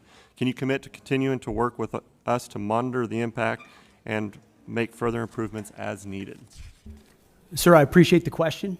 We heard as well the worsening PCS change of station process that military members are facing, that the new attempt to reform it had failed, and we got that word quickly. And when we did that, we didn't try to excuse it away or cover it up. We immediately confronted the process. We fired the person in charge, and we said, we're going to, in this peak season, plus up the amount we reimburse so that families are reimbursed properly. And we use both systems, the legacy system and the new system, to ensure their needs are actually met. At the end of that process, we will then do a thorough reform of how it actually happens. It hasn't worked for far too long. Everybody knows it. It's about time we take a look at the process. I mean, think about the things we can deliver in real time to people in far-flung places across the country and across the world. And you can't reliably move an E4 from California to New York and ensure that the goods get there within a week. That's a failure of the United States military, and we're going to fix it. I appreciate that. Next question, Secretary Hegseth. With rising tensions involving Russia and China, what steps is the department taking to ensure our defense industrial base can meet surge of demands across multiple theaters? Are we seeing adequate investments in munition stockpiles, logistics, and supply chain resilience, in particular when it comes to critical inputs like rare earths and other essential minerals? I would just echo exactly what you said. It's because of the urgency of the moment, the reality of the threats we face, the threats that are joining forces in a sort of an anti-American, anti-Western bloc, are developing capabilities that they're fielding and trying in other theaters to refine them. The munitions that we have, where we use them, how we procure them, and what we use them for, the supply chain that goes into the materials on those munitions. Unfortunately, we inherited a department that didn't pay enough attention to that seemed to think sourcing from adversaries was going to be okay in a time of contingency or crisis. We are changing that. Or content to make the same munitions we've had in the past because, well, they were made in somebody's district or they were made in somebody's state, and that's the way we always do it. We're not doing that anymore. We're making the tough calls based on the threats we face, matching it to the capabilities, and I'm happy to sit in front of every and any committee and explain why we're doing it, because it's about time. It's about time we challenge that, and that doesn't mean we don't want input. We do want input. We know why people are invested in certain programs and certain systems, but it's our job to make the tough calls, and President Trump has asked us to do that. I'm willing to make the tough calls, whether it's on personnel, systems, platforms, modernization, and partner with folks like General Kane and the Joint Staff who've been with us in every step of the way. I appreciate that. So we got a little more time. So Secretary Hegseth, as the department looks to stay ahead of near-peer threats, will the defense budget continue to invest in hypersonic weapons and defense systems, including unmanned, high Mach, and next-gen aviation technologies?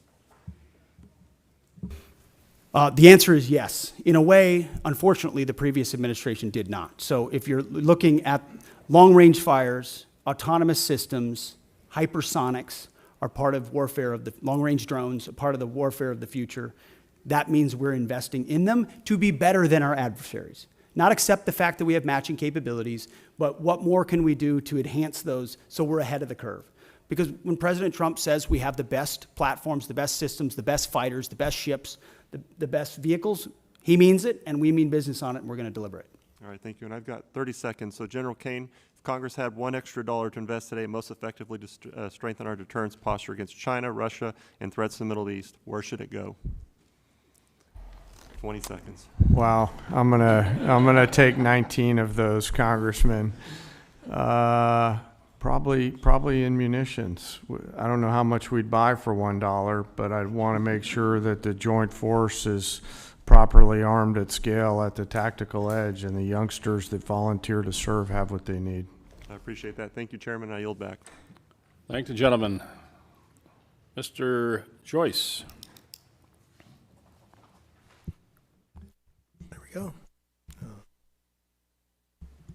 Thank you, Chairman. Secretary, everybody, I appreciate we had to go out to other, you wouldn't believe this, but there are other hearings taking place. So I went over to bug Secretary Turner and now came back, so it's your turn. Secretary Hegseth, your April 30th memo on Army transportation and acquisition reform directs the Army to expand prepositioned stocks of equipment to the Indo-Pacific. I expect we would need to enhance our industrial base capacity to support this effort. Can you discuss the importance of increasing prepositioned stocks in the Indo-Pacific and how this affects the Army's resources for FY26? It's a great question because it marries up two things that need to be linked and synced and often aren't, right? The capabilities that we have in the priority theater and where we preposition those capabilities. So my job exists on multiple axes of that. One is working with allies and partners to make sure we have places to preposition them, many of which we can't talk about here today, but in the event of a contingency, we can't be relying on a supply chain that reaches all the way back to the States or even to Hawaii or even to Guam. You need to recognize the prepositioning of stocks, but then you have to have those stocks, and they have to be the relevant ones for the systems that you're deploying, and you need a defense industrial base to deliver on that, which is why we've made historic investments in munitions, focusing on priority munitions that would be applied in our priority theater, with a recognition that every munition we spend somewhere else, and I say that as someone who, very proudly, we conducted a very successful freedom of navigation campaign against the Houthis to ensure that our ships don't, and by the way, 2 of our ships transited the BAM successfully, and the ceasefire held very recently. So doesn't mean you don't expend munitions, you judiciously expend them with an understanding that you have to safeguard others for future fights and prepositioning, and then invest in your industrial base. And I think that's why you see a budget with a 13% increase. 13% increase in a defense budget is significant and allows us to both invest in the president's priorities and fast-track munitions that we're going to need. For a guy chairing a committee that has to cut his by 57%, I can tell you getting a plus 13 is a lucky day. Chairman Kane, our forces face growing challenges sustaining operations across contested environments, particularly in the Indo-Pacific. China is investing in capabilities designed to disrupt supply lines, access to forward operating bases, and target critical logistic nodes. What steps are you taking to strengthen contested logistics capabilities, and what investments can Congress make to ensure that you have operational resilience? Well, Congressman, thanks for the question. You know, history tells us that the professionals talk about logistics, and that's what was the big differentiator between us and our adversaries in World War II, was really the logistics power.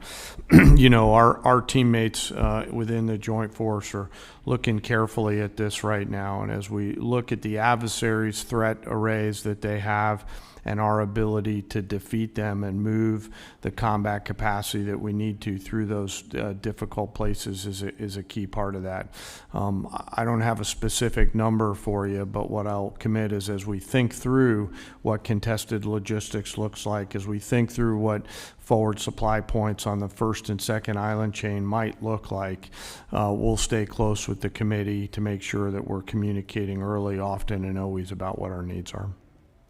I certainly appreciate that, and I throw out that having a small Air Force Reserve airport in Youngstown, Ohio area. Some great C-130Js up there, Thank you. Congressman. Yeah. Appreciate the help on our fire department for the new inventory we got. But the old stuff we had there, you had maybe 8 planes. You were cannibalizing 3 to feed the 5 because we didn't have parts in storage and those type of things.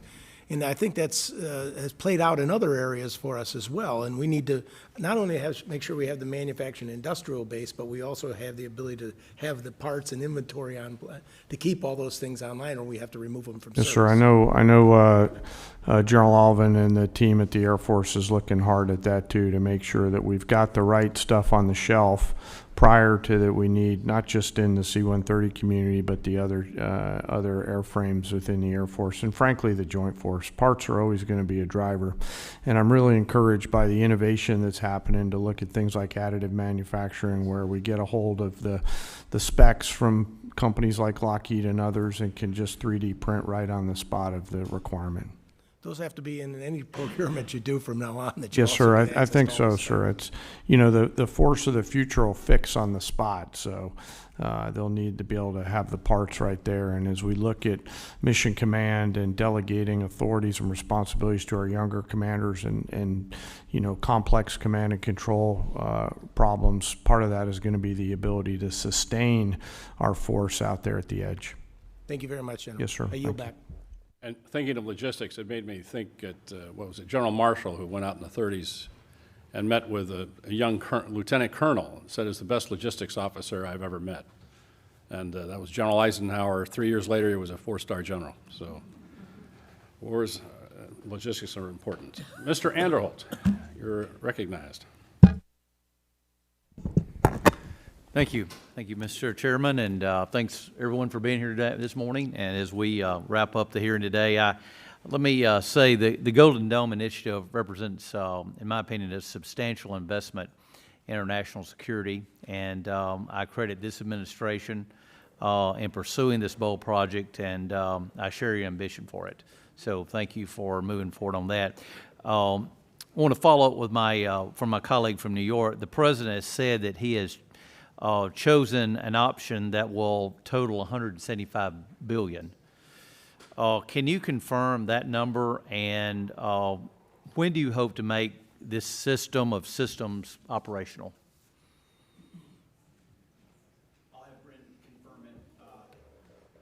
I'll have Bryn confirm it, but our belief is that 175 is the totality, that this is the initial investment, but that a lot of the investment will eventually be in systems, some of which are already in production. We'll need to ramp up the production of them because the President has charged us with having this mission capable by the end of his term. So this is not something that's futuristic. This is not something that will happen in some distant future based on some technology we don't yet have or can't field.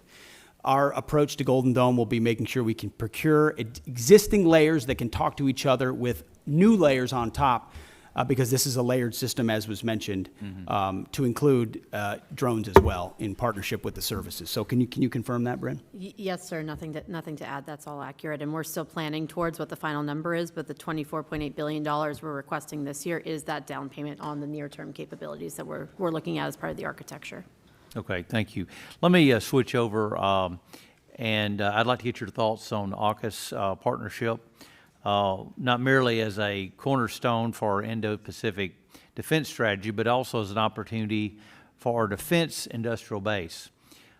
In fact, we've heard from a lot of Australian and UK businesses who are ready, willing, and able to move production to the U.S. given the new regulatory framework under Pillar 2. Britain and Australia set the standard for defense cooperation, bringing real capability and firepower to the fight.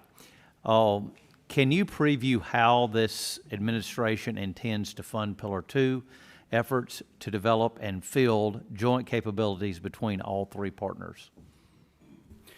It's a great question, sir. I've spent a great deal of time with both Minister of Defense Marles from Australia, as well as Secretary of Defense Healy from the UK, to really get our arms around what would be mutually beneficial in this trilateral arrangement. So there's the recognition with Australia in Pillar 1 that they're investing in our defense industrial base. We want to provide them capabilities. We want to make sure those capabilities are part of how they use them with submarines, but also how they integrate with us as allies. In Pillar 2, we don't want to rely just on the architecture of the previous administration. We're looking at sort of the opportunity for a signature program or programs we can work on together that benefit all three. that create processes or procurement opportunities of systems we need for future fights. And we've had, in fact, as recently as last week, I spoke with Secretary Healy about that, and we're looking for those 1 or 2 signature programs. We've got a menu of options. We're at the point where we'll get to right-sizing it and determining it. And you feel at this point that things are on track, and you're... That's what we're monitoring, especially in Pillar 1, sir, to make sure that expectations are properly set so that we're not missing deadlines or expectations are shifted in the wrong direction. So we're having honest conversations with our allies like we should, with a recognition that by investing in each other in that defense industrial base, we can have a multiplying effect. Thank you. I yield back. Thanks, gentlemen. Ms. McCollum, any closing statement? Yes, thank you, Mr. Chair. So to Mr. Aguilar's question, and Ms. McDonald, you were helping to fill in the blanks. The money's coming from FSRM, and that's about a 25% cut to that budget to fill on what's happening on the border and now what's happening in Los Angeles. If you could get us the details of what's not going to happen in that account because of that, that would be fabulous. We might want to look and see if we prioritize things in next year's budget to make sure that they're covered. Mr. Secretary, the top line on the budget before us is $830 billion. It is not $901 billion. It's just not. That's the number we have to work with. You can talk about an increase. You've got a lot of things baked in. Hopefully that goes in reconciliation, $6 billion for revitalizing shipyards, 3.5 for F-47s, 25 for Golden Dome. But that's all in reconciliation. And we can't include that in any of our planning. And that's why we are so concerned about getting the money outbreaks in front of this committee. And I'll give you an example. The Navy, their J-books, where they break everything down, I know you're really familiar with them. We had 30 of them in front of us when we were getting ready to do our appropriation last time. We have 0 in front of us this time. So, Mr. Secretary, I believe, honestly believe you want to provide the information, but time is of the essence because this committee wants to do its best work together, both Democrats and Republicans, to make sure the women who serve in our armed forces have the equipment that they need to do the missions that they're assigned to and come home safely because we honor their service and their commitment. Get us the information. Thank you, Mr. Secretary. I thank the gentlelady, and I just make where we're going to agree that we need some more detailed information. We're going to go ahead and we're going to go upstairs here and do the subcommittee mark, but then we're later this week we're going to do the full committee mark on this bill. The Senate is pushing off doing their appropriation bills in general until after reconciliation passes because they want to incorporate that. But we don't have a luxury of time. We'll just have to work out the differences we have in conference. But it's hard for us to do our job without the J-books, without the detailed information, and I know you know that. And so you might talk to your friends at OMB, and if OMB has any friends, I don't know if they do, but and see if they can get this going for us because it'll be very helpful. With that, Mr. Secretary, thank you. Chairman, thank you. And Ms. McDonald, thank you. We appreciate all of you being here today. We are adjourned. Thank you. Thank you, General.